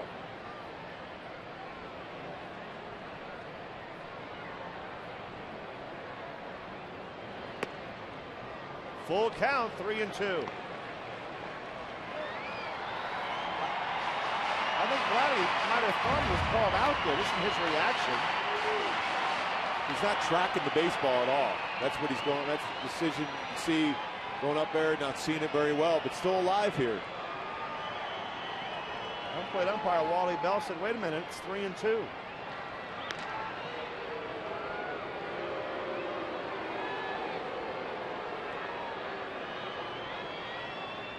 And after all those sliders off the outside part of the plate, Vladdy has been susceptible to the fastball, the inside part of the plate. Moreno hasn't showed he's willing to go inside with that fastball.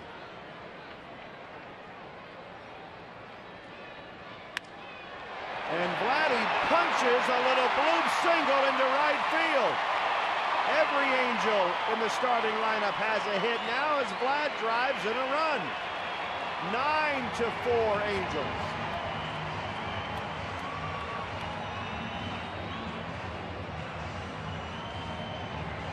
Buddy Black, who has seen Vlad hit the ball a mile at times, knows it's just his fate this inning. The Angels are red hot in the fourth inning.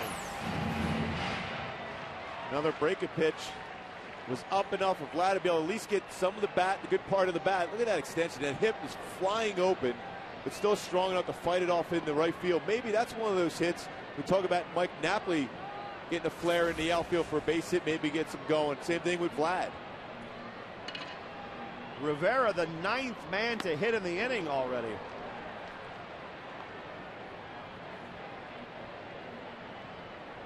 Strike one to Juan. First and third, one out. The only out was made on the bases. Abreu thrown out trying to steal second.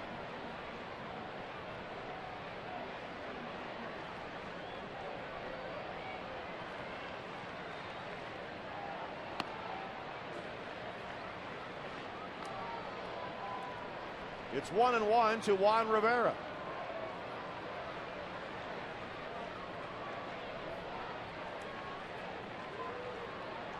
Chad Godin, the Padres starter. When this inning started, he was still in there. Most starters, you got to wait, finish off the inning. He's been waiting there for quite some time.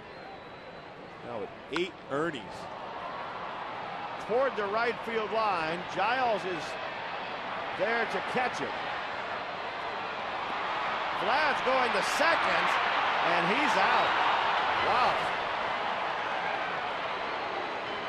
The Angels just cringing to see Vlad sliding into second right there. But they have a 5-run fourth.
The Angels score 5 in the bottom of the fourth.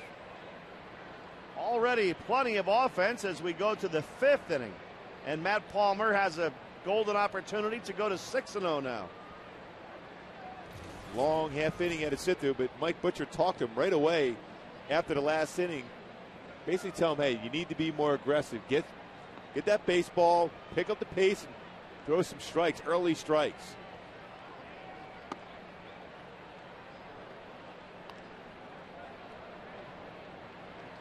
Cliff Floyd takes ball 1.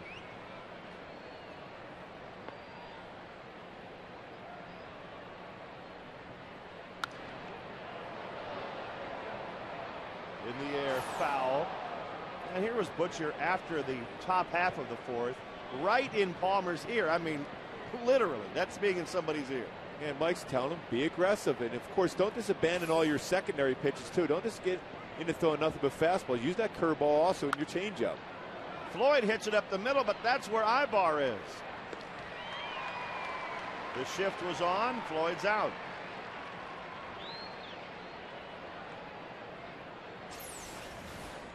Perfect job at curveball. Perfect positioning there with that shift on Cliff Floyd. Ibar being perfect position right behind the base, gets an easy out. 1 out and Kevin Kuzminoff at the plate.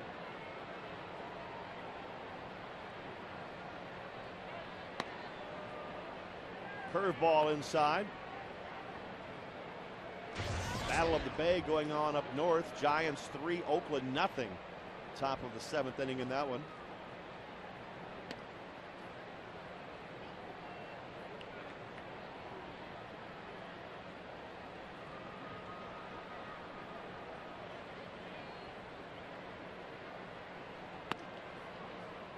Three and 0 to Kuzminoff.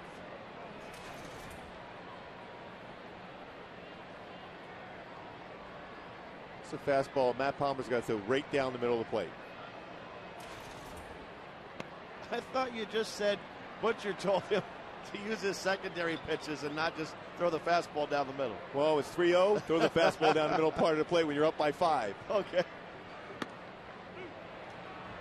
Also on 3 and 1, I guess, do the same thing. That enhances your chances of being in line for a W if you don't walk people.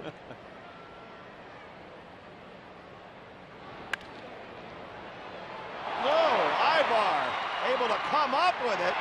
That would have been the play of the year right there. As it is, it was quite a play. He made it close. Well, that was some kind of play. What a strong arm, too, to be able to throw it across and make that closer than it ever looked like it had any chance of being. To even consider getting up and throwing this across the first base. 5-6 feet deep in the grass. One hop's a strong throw.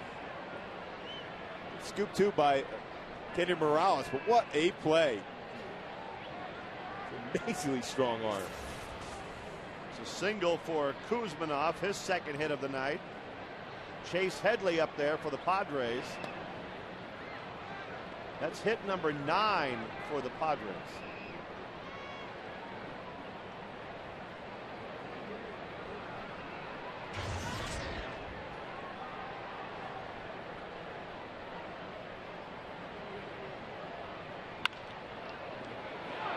Kendry Morales gets it to Ibar, back to Kendry, double play. And the Padres are done in the 5th.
Appreciated the effort on Eric Ibar's ground ball to the hole as short. He says, hey, you didn't get him, but great play.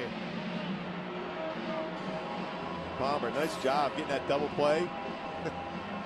Nothing's better than cotton candy. Nothing like some refreshing cotton candy while you wait for fireworks. It's enough for everybody in that section to have a little bit. It's always my favorite. There's no way his hands are sticky right now.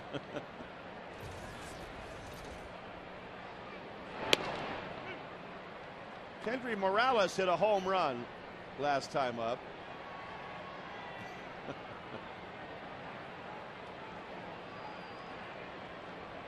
Shh, look, the game's on. That doesn't mean anything. She's a trooper. What a good sister. Not being bugged by him too much. Well, maybe slightly. Well, that's it. He's done with that. That's about pretty much what we do up here, Rory, me and you.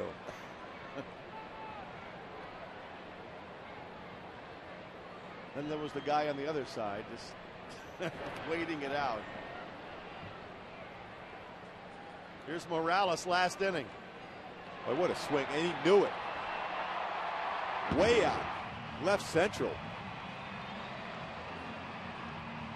Ninth home run, all left-handed, hitting left-handed. 1-2 to Kendry. There's a shot towards the right field corner for Morales, and it hits the wall on the fly. Kendry heads for two. It's a double.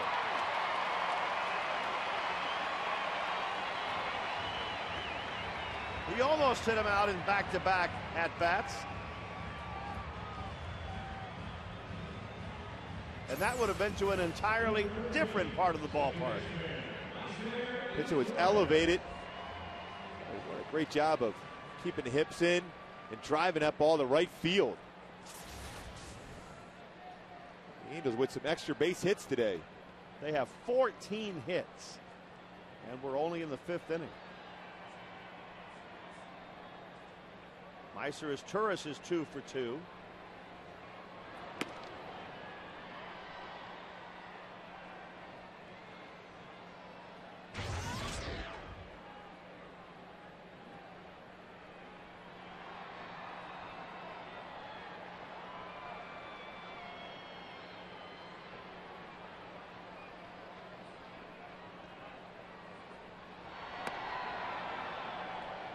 Two and 0 to Meiser.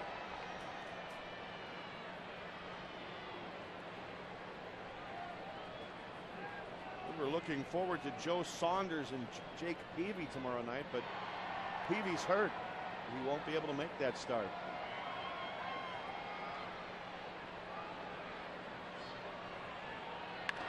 There's a shot into the right field corner by Meiser. Another extra base hit. This one was touched by a fan.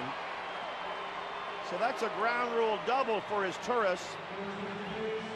Driving in another run. Meiser has his third hit, and he's lacking just a home run now for the cycle. Now this guy touching a ball in play. He leaned over to get it, and he'll have to call it a night now.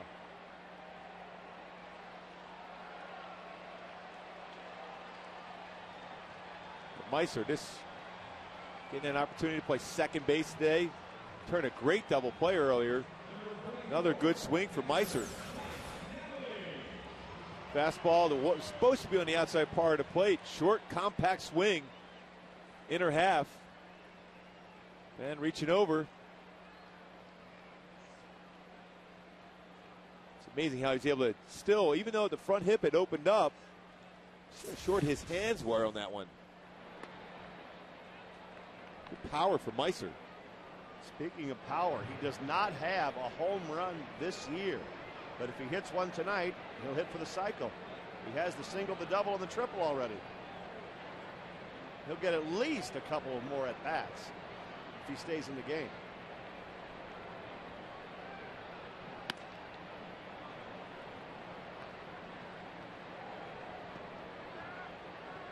The Angels with runners in scoring position tonight, 7 for 9. That will get it done.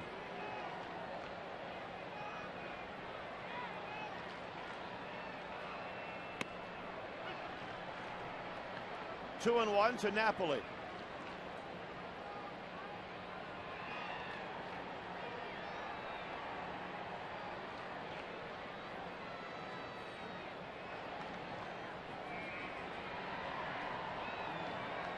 Four for 11's not that bad either, but the Padres are down by 6. 2-2.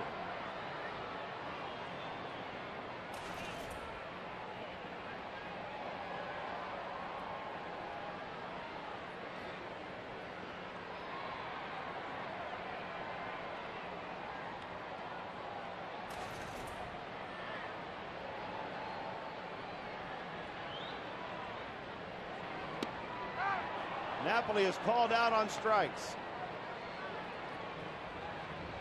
That's the first out in the bottom of the 5th. Fans come out to the Big A this Sunday. The Angels will still be going up against the Padres. Now available for this game, fans can purchase one full-price ticket and receive a second ticket at half price in select seating areas. Use the password Hunter48 at angelsbaseball.com or the Angel Stadium ticket window to take advantage of this offer. We have a lot of passwords people have to remember. And the password is, Rory? Well, I've forgotten what offer I'm trying to get here.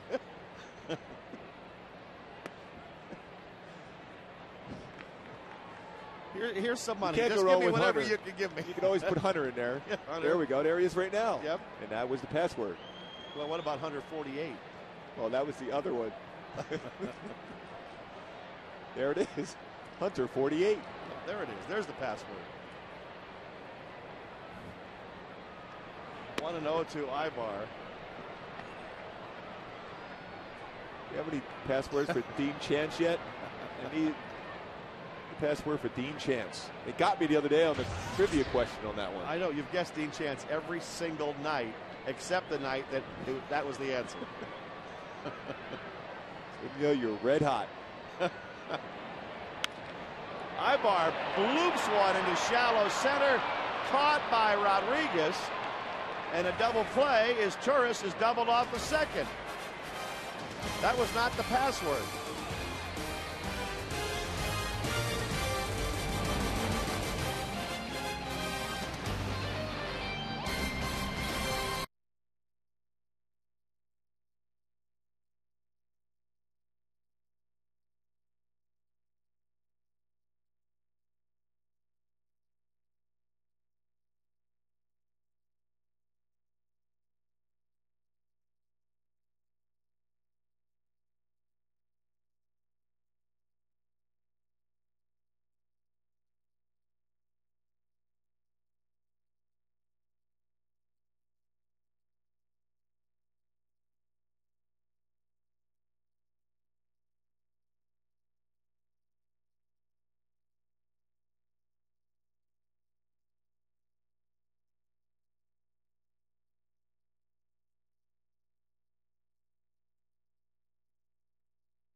Sixth inning. Now it's time for the Coors Light Freeze Can. David Eckstein goes down left field, gets a by Sean Figgins. Juan Rivera, strong throw. The slide in by David Eckstein.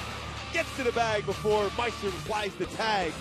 Safe at second with a double. And that's the Coors Light Freeze Can. Brought to you by Frost Brew Coors Light. Roy, you beat me up in between innings. I'll miss out of breath.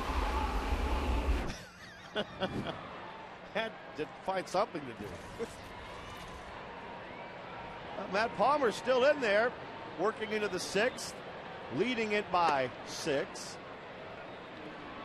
Henry Blanco, 2 for 2 tonight. A single and a double.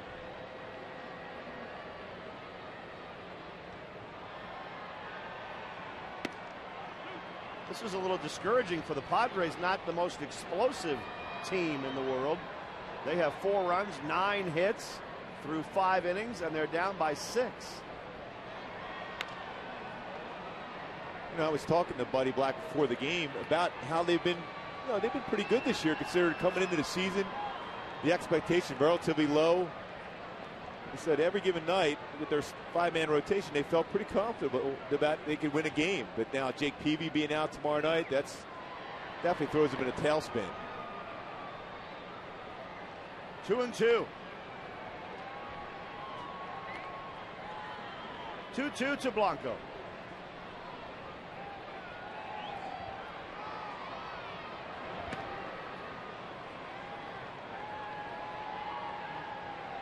Matt Palmer at 95 pitches, so Scioscia's trying to squeeze one more inning out of Matt.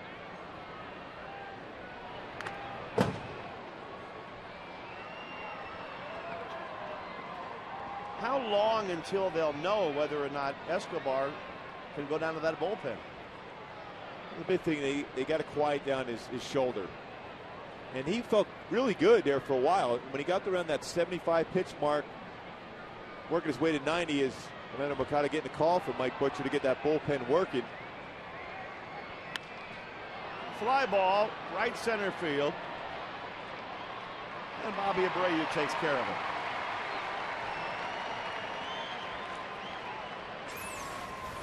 This is in between innings. Oh, look at that. Boy, we just this is a close shot. Yep. Yeah, took me down. Get him in the body, and then that's it. Oh, it's good to know, Rory. I was working the jab, and you just finished me off with a body blow. That was it. Over.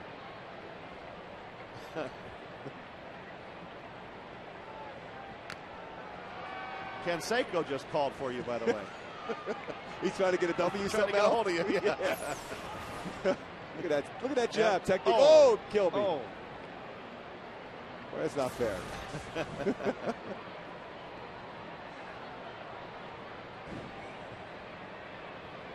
Luis Rodriguez up there at the plate for the Padres.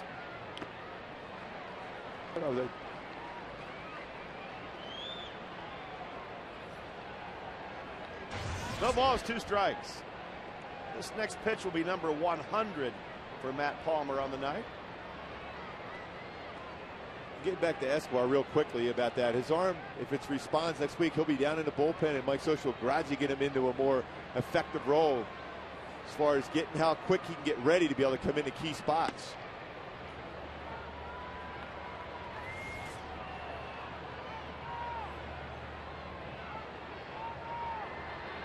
One and 2 to Rodriguez. 2-2.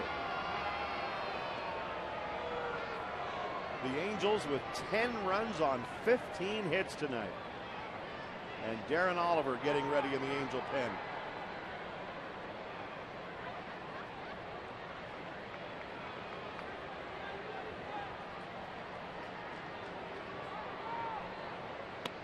Struck him out looking.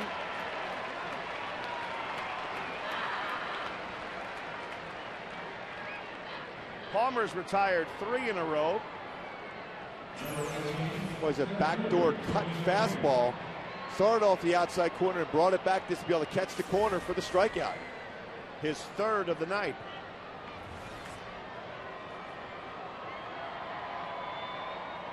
Matt Palmer looking at his 6th win without a loss tonight. Tony Gwynn at the plate for the Padres. Well, Mike Scioscia's got to be happy what he did. He hasn't been out there in quite some time as far as starting. Command not quite as good as the other times out, but still, you look up, there he is in the 6th inning once again.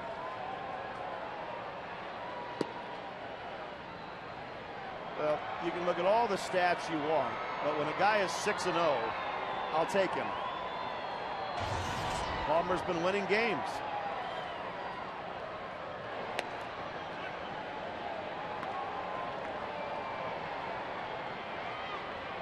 Sometimes it's not how well you pitch, it's what day you pitch. And right now he's pitching on the right day and he's doing his job, staying in the game long enough to get himself an opportunity to win. 2-2 to Tony Gwynn.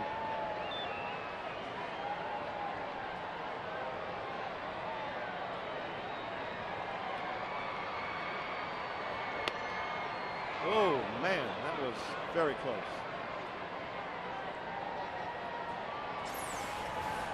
Okay, here's a strike call to Tony Gwynn Jr.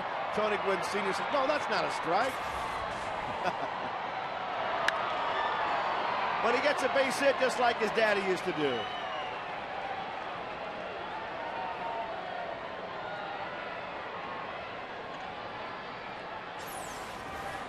All right, here's the base hit. No, not much reaction there. That's just the nod. Yeah, that's what he's supposed to do. Yeah, pitch over the middle, base hit. There's a little bit about getting base hits. Well, I mean, if you try to go in the outside part of the plate, he would hit the ball in left field. You try to sneak something inside, he would turn on it. 20 years in the majors, all with the Padres, with 3,100 career hits.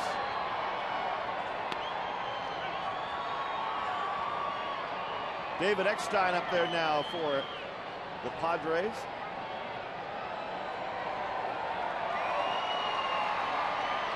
Eckstein has a double tonight.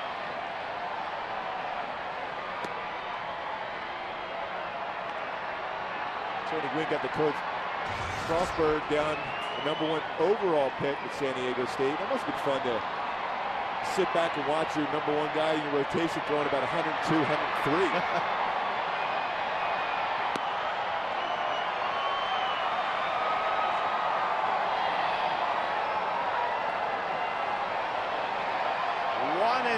To Eckstein.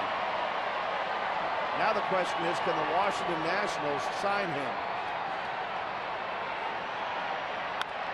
Eckstein pops one in the air into center field. Torrey Hunter is there, and that'll do it for San Diego in the 6th. It's still 10-4 Angels.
Rapid rewind.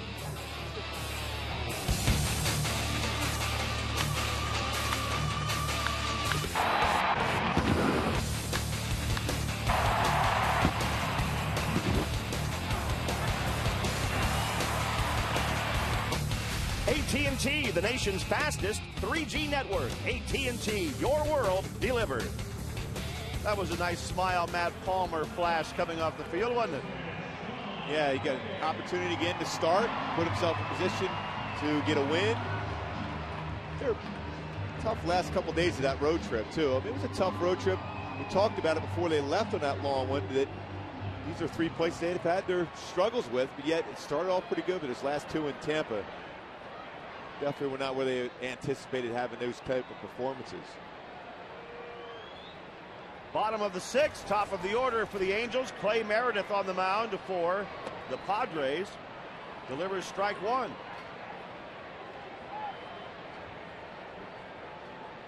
Figgy has a single and a double, and he has scored 2 runs.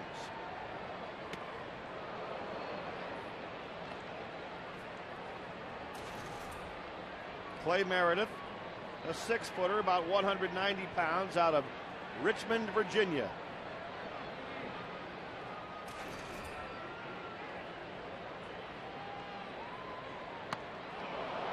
Spins Figgins around in the box with that one.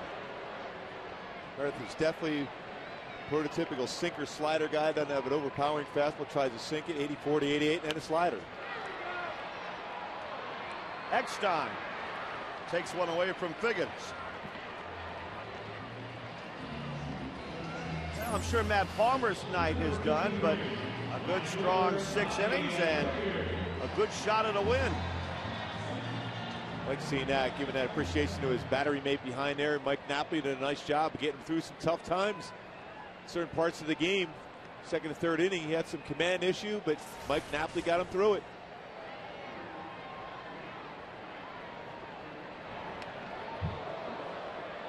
And also, Mike Butcher got in his ear there, talked to him about what he needed to do to be more efficient on the mound. From that point on, threw a couple zeros up.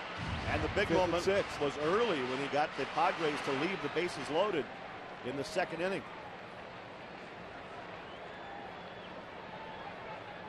6 innings, 10 hits, only 3 earned runs.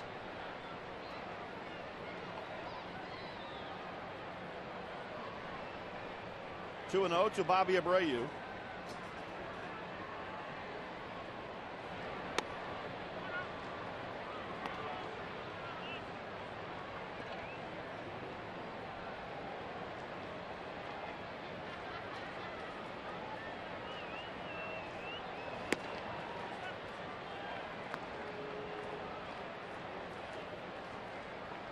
We mentioned Meredith is from Virginia. He went to Virginia Commonwealth.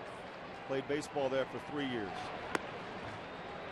But issues a walk to Abreu here with 1 out in the 6th inning.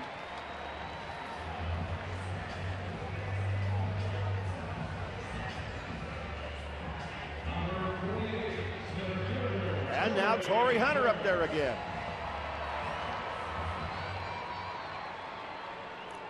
Buddy Black not really enjoying his return visit to the Big A so far.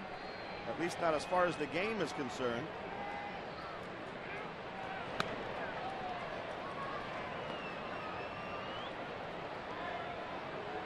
Hunter's had a good night. He hit a home run, a 2-run shot in the 1st inning. He walked his last time up. Chops that one toward 3rd, fair ball. And Torrey's out at 1st. Abreu moves up to 2nd base. With 2 outs, here's Vladdy. We'll see if Vlad can build on that last at bat in which he flared it into right center field for an RBI base hit. Sometimes that's the type of hit to get you going.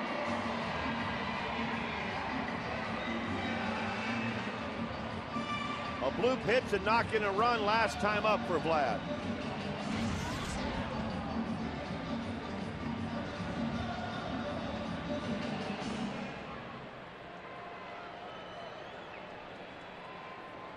Blanco went out for a quick word with Meredith before Vladdy steps in there.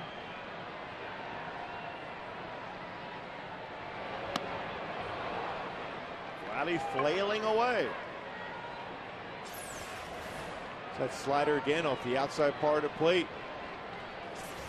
Vlad just keeps swinging at it. If you're a pitcher, you got to throw that pitch every single time.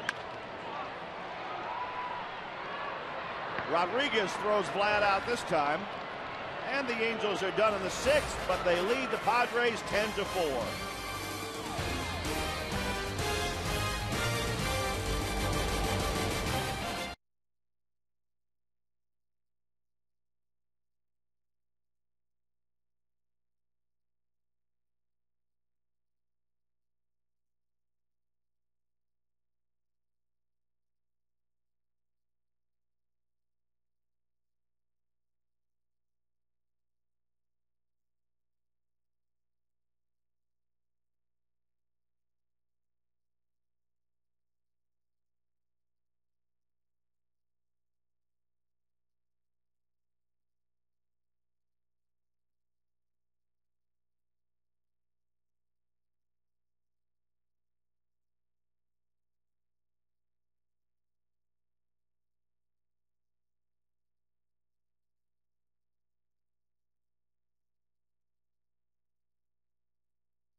Jack in the box, outside the box.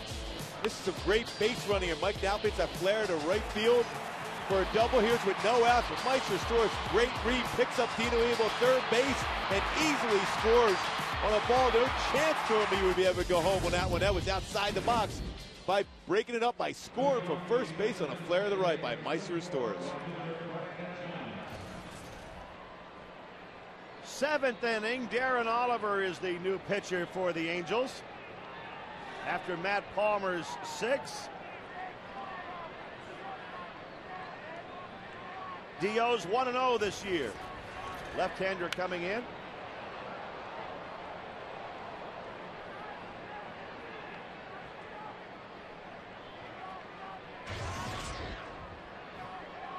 Ryan Giles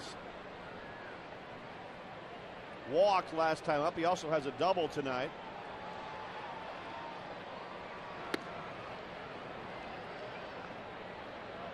One and one.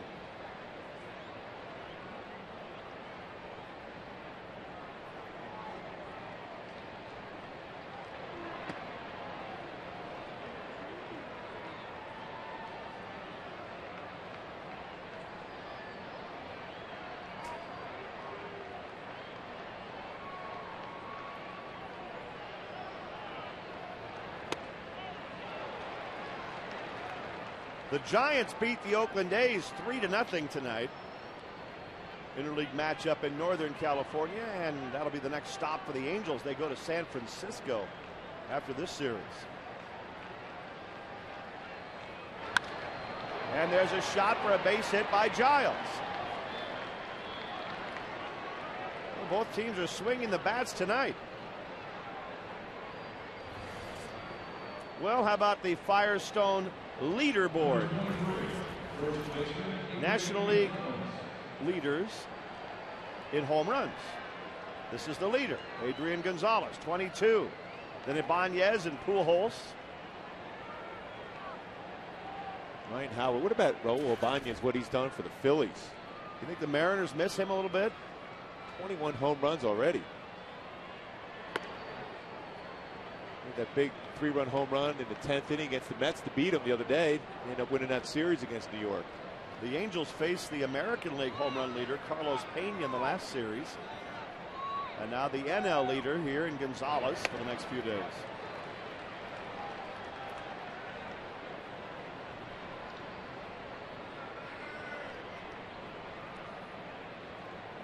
One ball, one strike to Gonzalez. He's 1 for 3 tonight with a single.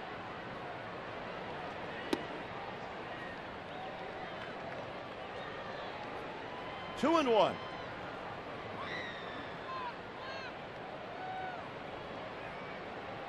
He's got those 22 home runs. He's got 7 at home, 15 on the road. Petco Park, definitely known as a pitcher's yard. Still 22 home runs already this year. Impressive numbers. Consider when you look at their lineup, you're going to try to pitch around him. You always pick out, when you go through the scouting reports of a particular club coming in, pitcher coach will say, all right, who do we stay away from? And clearly Adrian Gonzalez is the guy for San Diego you're going to stay away from. Fly ball hit towards Torrey Hunter. And it has the usual result, ending up in Torrey's glove.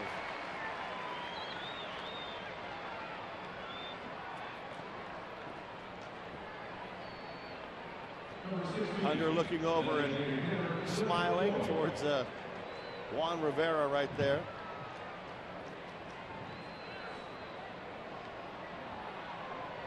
He certainly plays the game with a lot of enjoyment, doesn't he? Talking about Torrey. Well, he definitely loves the game of baseball, loves competing, loves performing well. And it's good to see his teammates responding like they have so far tonight with the 10 runs. Cliff Floyd takes a strike.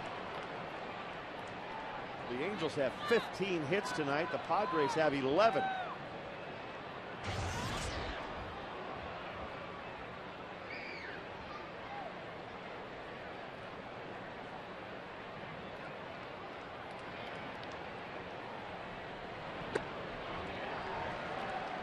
Oh, 0-2 to Floyd.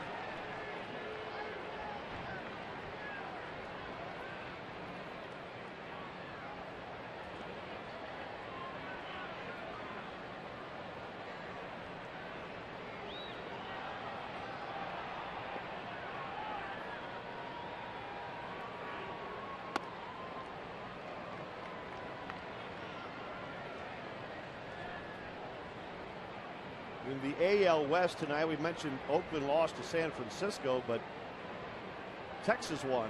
They beat the Dodgers 6-0. Seattle lost at Colorado 6-4. Seattle came in tied for second with the Angels, so an Angel win would put them back ahead of the Mariners. I think Mike Scioscia just wants to see this club play well. Fundamentally, get some key hits like they did tonight. Don't worry about the standings a month from now, but right now they just got to start playing better baseball. Certainly was disappointed at the end of that road trip, and he let the team know last night.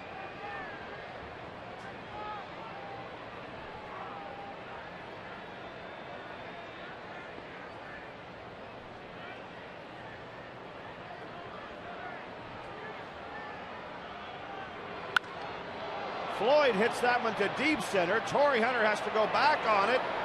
And as he gets to the track, another catch by Torrey. Cliff Floyd gave it a pretty good ride, but he's out.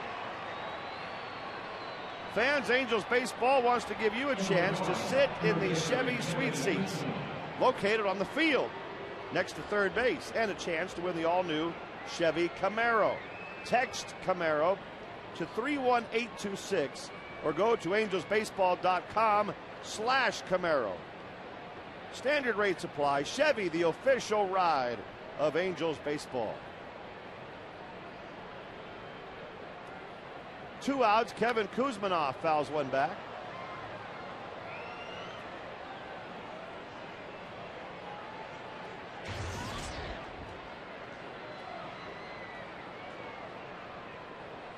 Kuzminoff with 5 home runs on the year.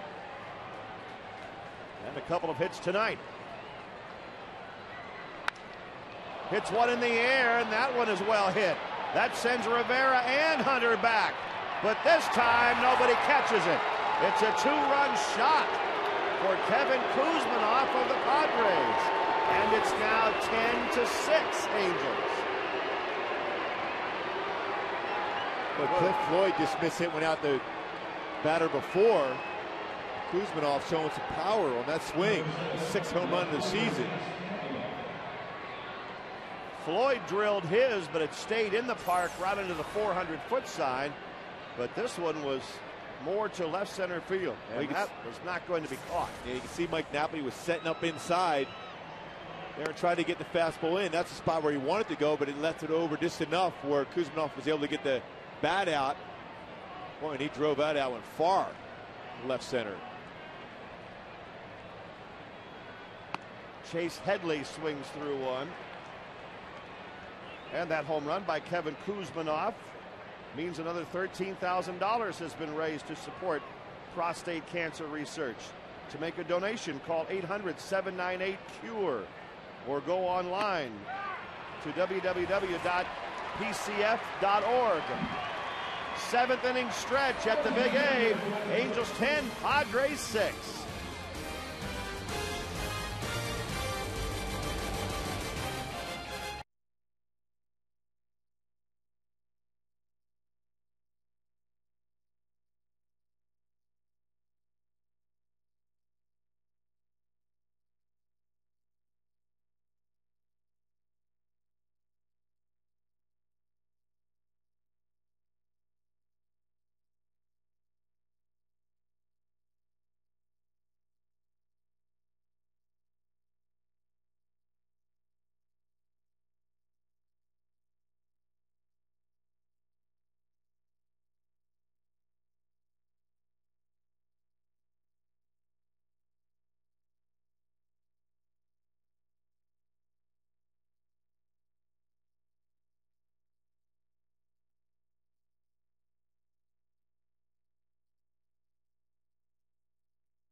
lot of offense in this game. 10-6 Angels as we move to the bottom of the 7th inning. And she just can't wait for those fireworks after the game. Either can she then.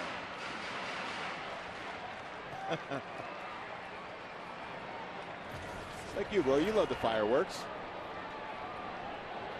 Well, but I love being on camera even more, just like them.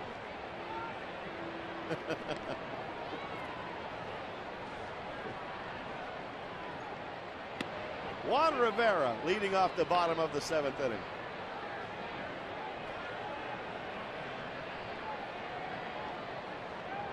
Rivera, Morales, and his Turris.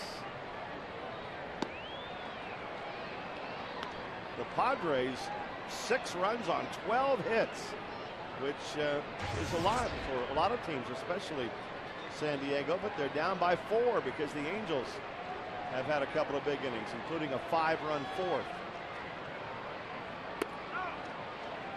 That came after San Diego had tied the game in the top of the 4th. The Angels started this night ahead 3-0, but it went back and forth for a while.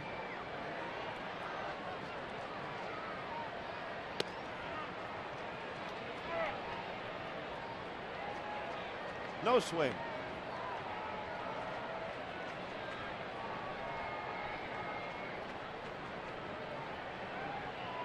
Two and two to Juan Rivera. High chopper to third. Kuzmanov gets him.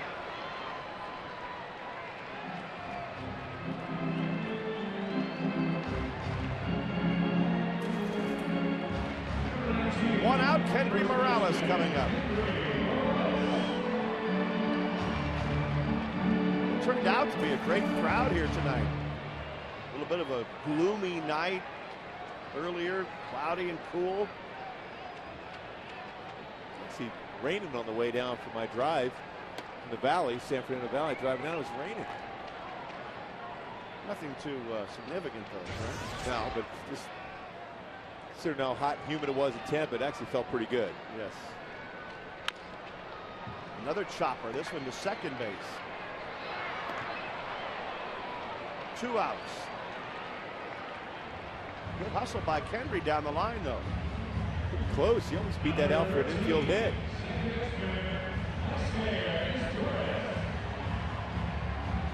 It's good to see that. It looked like it's going to end up being a routine out, but he's hard down the line. It made it a lot closer than it probably should be. Meiser is Turris. Needs a home run to hit for the cycle. He has the single, the double, and the triple. He doesn't have any home runs this year.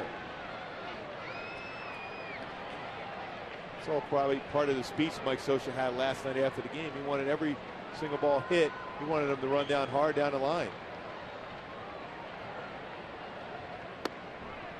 I don't really think that's asking too much. No, that's the way the game's supposed to be played.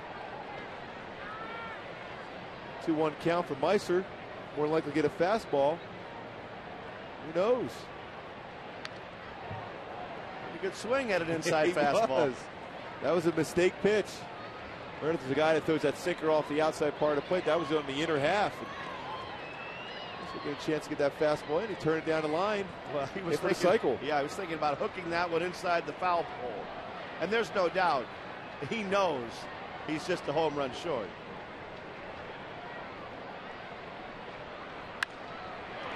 Well, he'll have to settle for a single and his 4th hit of the night. Big night for Meiser as Turris.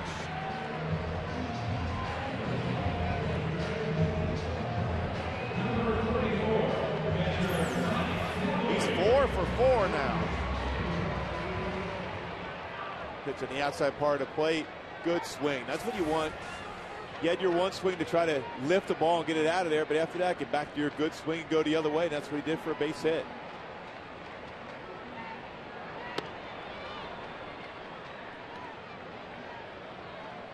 Mike Napoli has 1 hit tonight.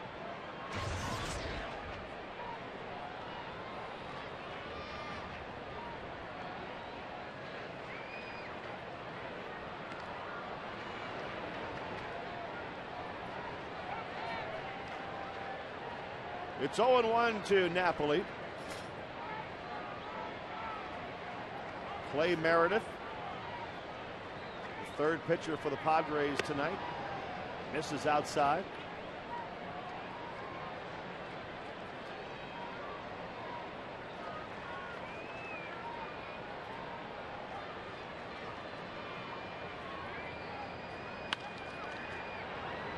On the ground to shortstop, and that'll take care of the Angels in the seventh.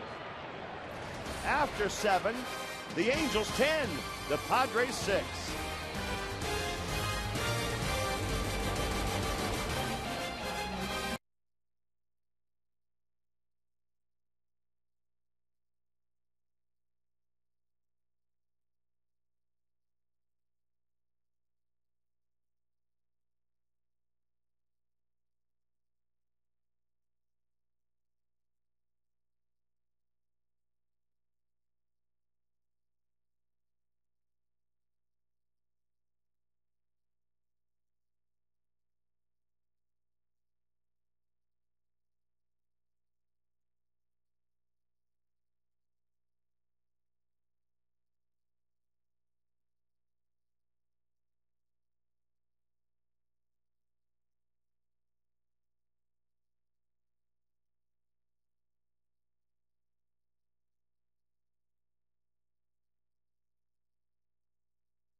By making commemorative memorial patches available to the public at angelsbaseball.com.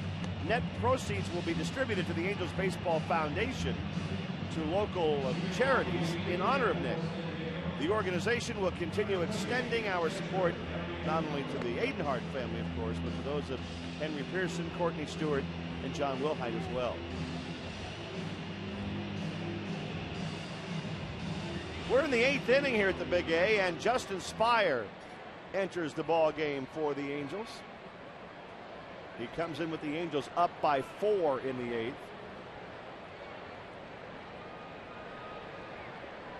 And the first man Justin will face is Padre catcher Henry Blanco. Justin's been getting that fastball back to his normal velocity at 92, and now with the big thing, that split finger and his slider.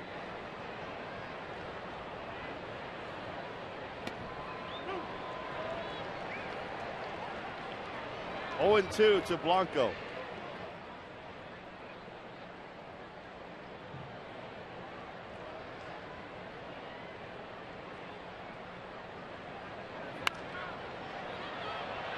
Henry Blanco has a couple of hits tonight. An infield single and a double to right field.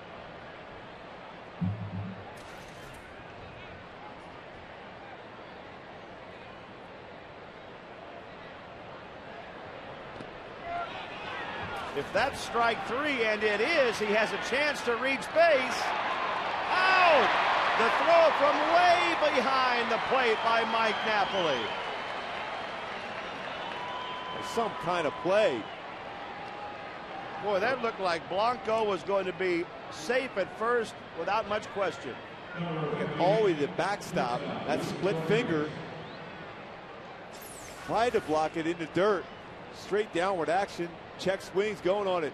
Good hustle too for Napoli all the way back to the backstop. Gets it, catches it, and throws in one motion.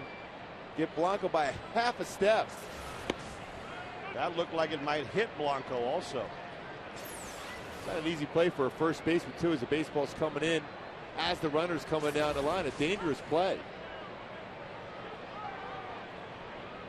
Rodriguez takes strike 2 called from Spire.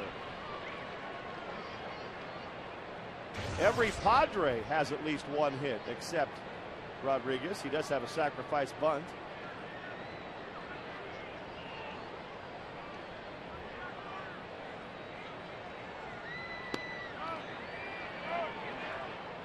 $41,597 decided to join us here at the Big A tonight. Another good crowd, over 41,000. And Rodriguez strikes out looking. Back-to-back strikeouts for Spire.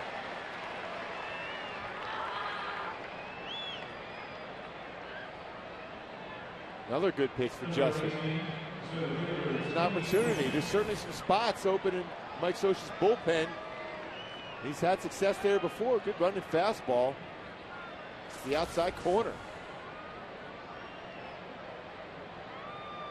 2 outs. Tony Gwynn steps in for San Diego.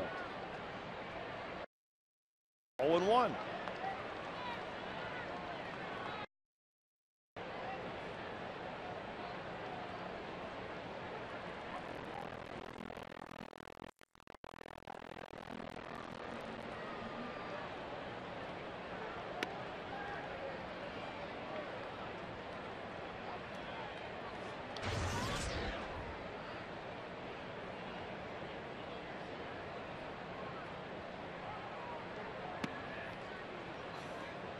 Two and one to Gwynn.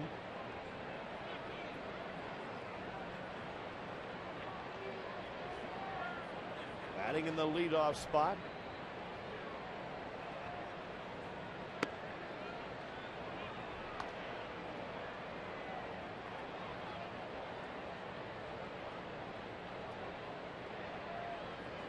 Three balls and a strike.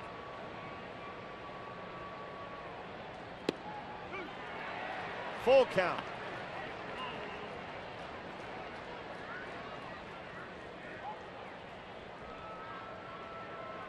The Angels making their cruise through the National League West right now. This weekend the Padres here. Next weekend the Dodgers here at the Big A. Ball 4 to Tony Gwynn. The Angels took 2 out of 3 at Dodger Stadium. That should be quite a series. There were some close games.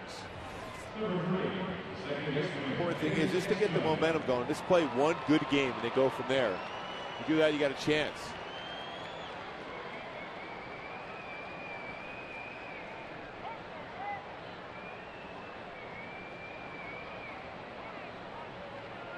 David Eckstein.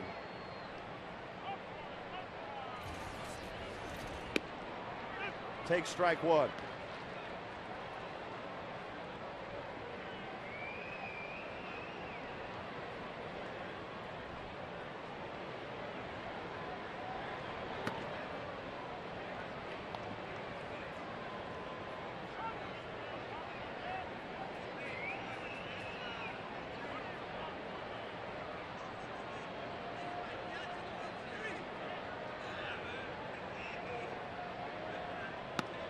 He took a poll around Major League Baseball and said, who among all the players in the big leagues has gotten the most out of their talent? It might be this guy right here. No doubt about it.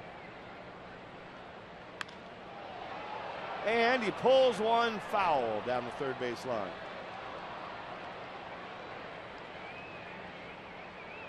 Speaking of that series against the Dodgers, a couple of games that were originally day games are now night games. That includes Saturday, June 20th. That game is now a 6:05 start on KCOP. And then the Sunday game is now a 5 p.m. start. And that's the ESPN Sunday night game of the week.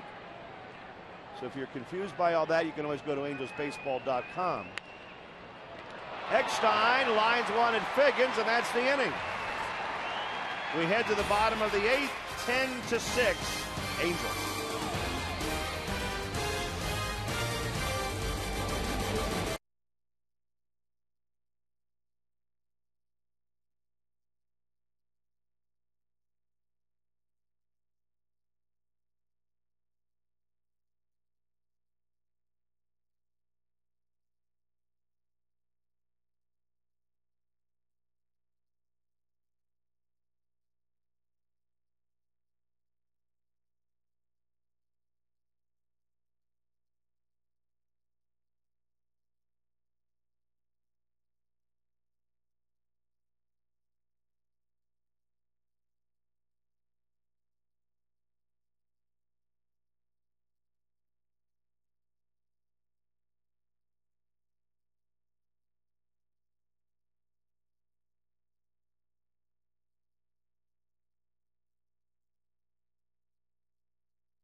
watch the Angels on Fox Sports West or KCOP. You can always catch the game on your computer with MLB.tv. New 2009 MLB.tv premium features include HD quality where available, and the ability to pause, fast forward, and rewind live games. For more details, visit angelsbaseball.com, where you can get every piece of information on the planet. Mike Adams is the new pitcher for the Padres. Just made his debut Tuesday night. He was in a career high 54 games last year. Decent fastball, 90-93 with some action on it, and also a slider. Eric Ibar leading off the bottom of the 8th.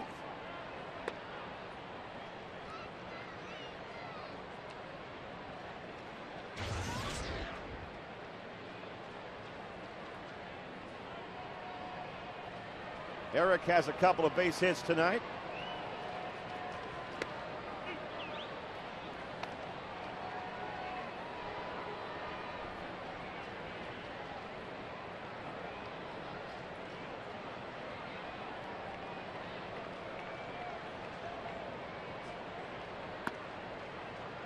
Two and one to Ibar. These teams have combined for 28 hits tonight.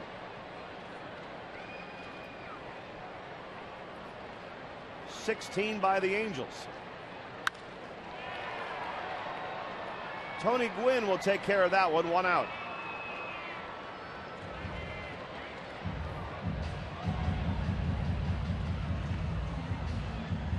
And back to the top of the order now, Sean Figgins. Figgy has scored a couple of runs tonight.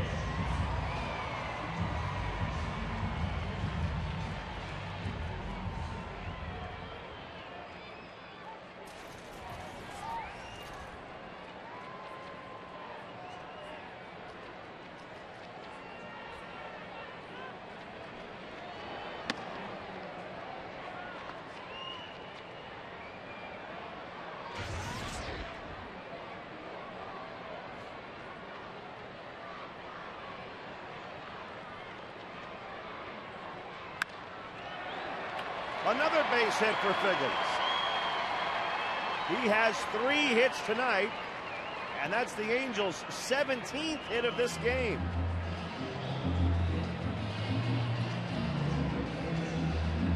If ever a team needed a breakout game like this, it was the Angels right now.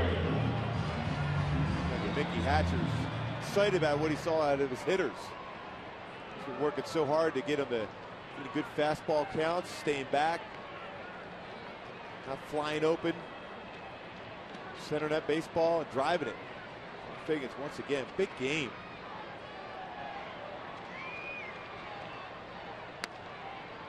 Bobby Abreu takes a strike.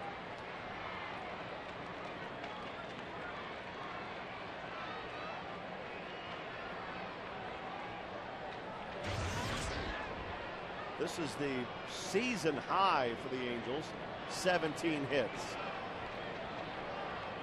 Figgins is running, and he's in there. Stolen base for Sean Figgins.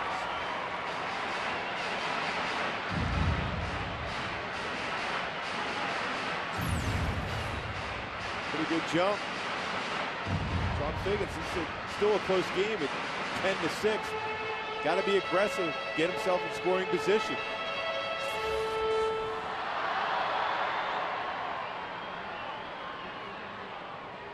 One and one to Figgy.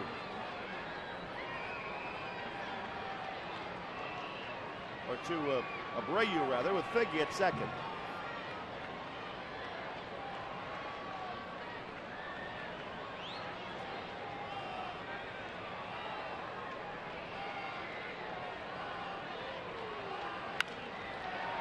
Into right field. Figgins to third base, coming to the plate. He'll score. Bobby Abreu drives Figgins in. Again. Bobby has 3 RBIs tonight, and the Angels lead 11-6. 3 hits, a base on balls for Bobby Abreu. Good swing once again.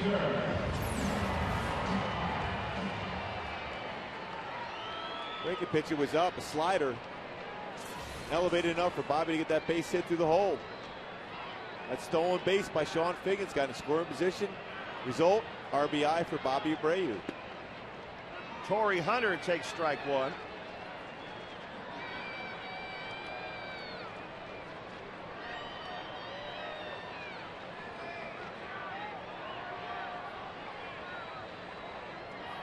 Torrey had a 2-run home run his first time up tonight.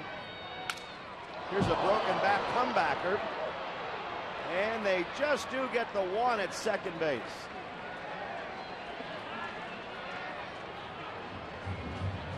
Let's take a look at tonight's box score for the Angels. A lot of hits, a lot of runs. Everybody has at least a hit. And the Angels have 11 runs on the board tonight. A lot of crooked numbers. A 3-hit games, a couple 2-hit games, a 4-hit game. Results 11 runs so far. It's good to see the offense responded after that tough game yesterday in Tampa. Last night they gave up 11. Tonight they score 11.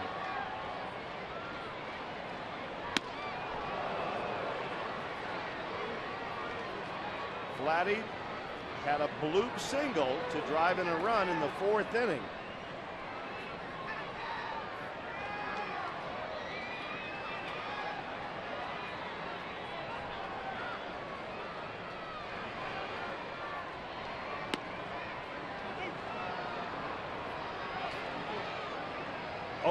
To Vlad Guerrero.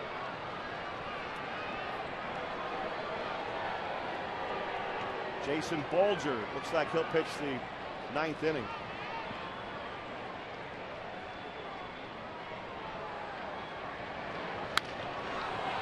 In the air, foul, right field side.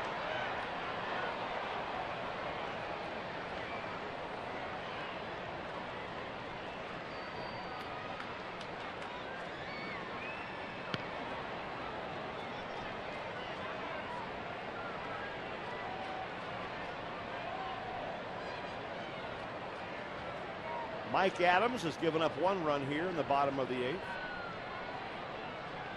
Hunter's at first base with 2 outs. And Vladdy hits one hard. Nice play. David Eckstein takes a hit away from his old friend Vlad Guerrero. And they were close when Eckstein was an Angel.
Oh. Wow, he's ready to go in there and play in the 9th inning. Left-handed. You love it. Pitch a long time. Oh, that's so much fun. Maybe he's a huge Jason Bolger fan and he saw Jason coming into the game. Jason especially with that good fastball. 92, 95, curveball, slider, changeup. I think he might have been excited about that. I think he should be.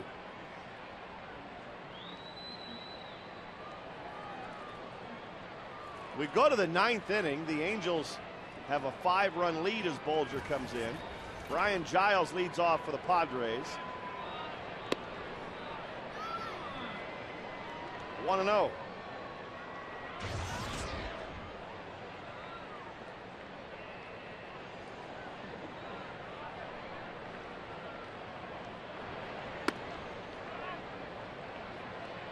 Two and 0 to Giles.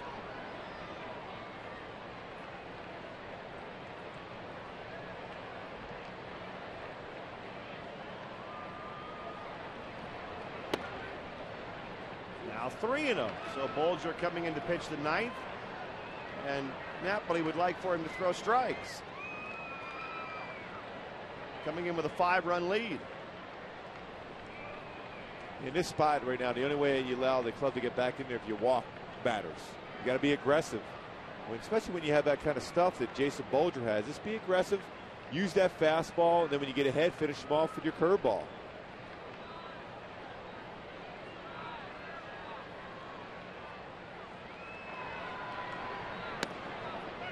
Three and 1.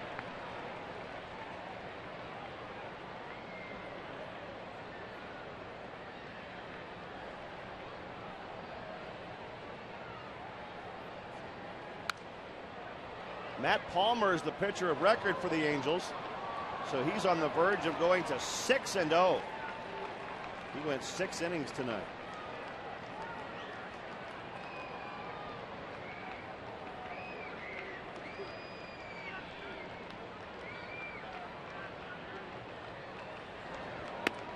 Struck him out looking. Bolger comes back from 3-0 after the visit by Napoli and strikes out Giles.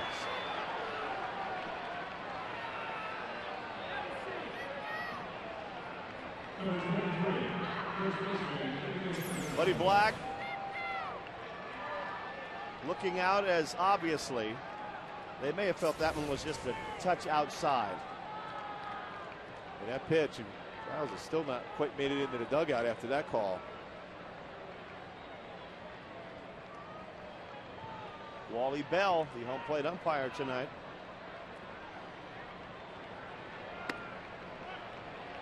Anxious to get right to those fireworks.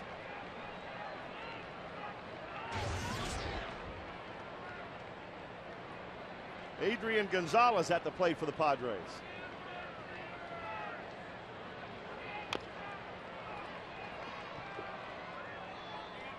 Oh, 0-2 to Adrian.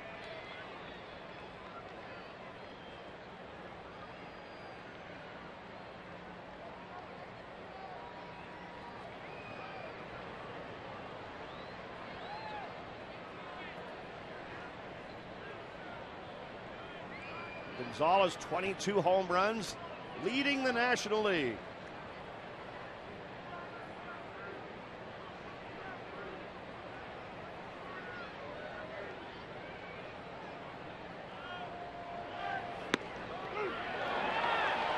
Breaking ball gets Gonzalez looking, and he looks at Bell. Back to back, and Buddy Black's not real happy about 2 pitches in a row.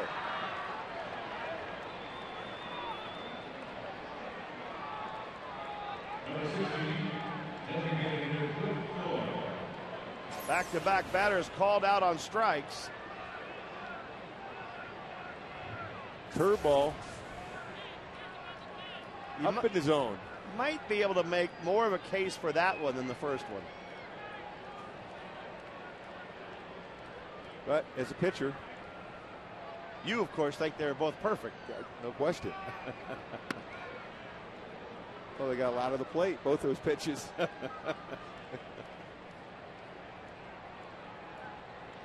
1-0 to Cliff Floyd.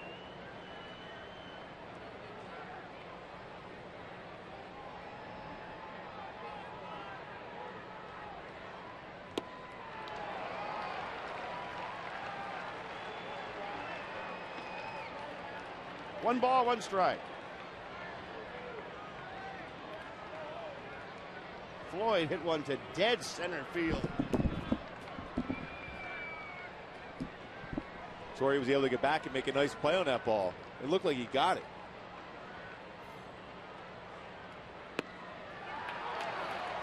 One and two.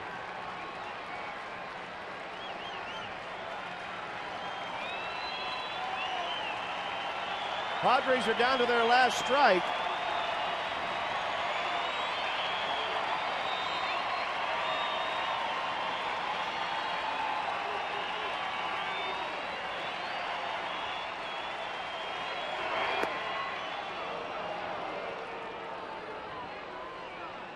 Floyd was brave enough to take that one and did not get called out. Yeah, and I thought that was pretty close too. Good break to that curveball.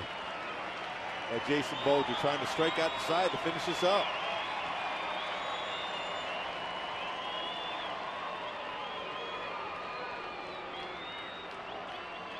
Fans anticipating the last out of the ball game.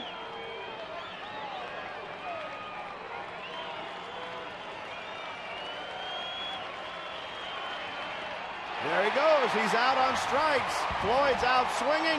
Jason Bolger strikes out the side. The Angels get more hits tonight than they've had in a game all season long. 18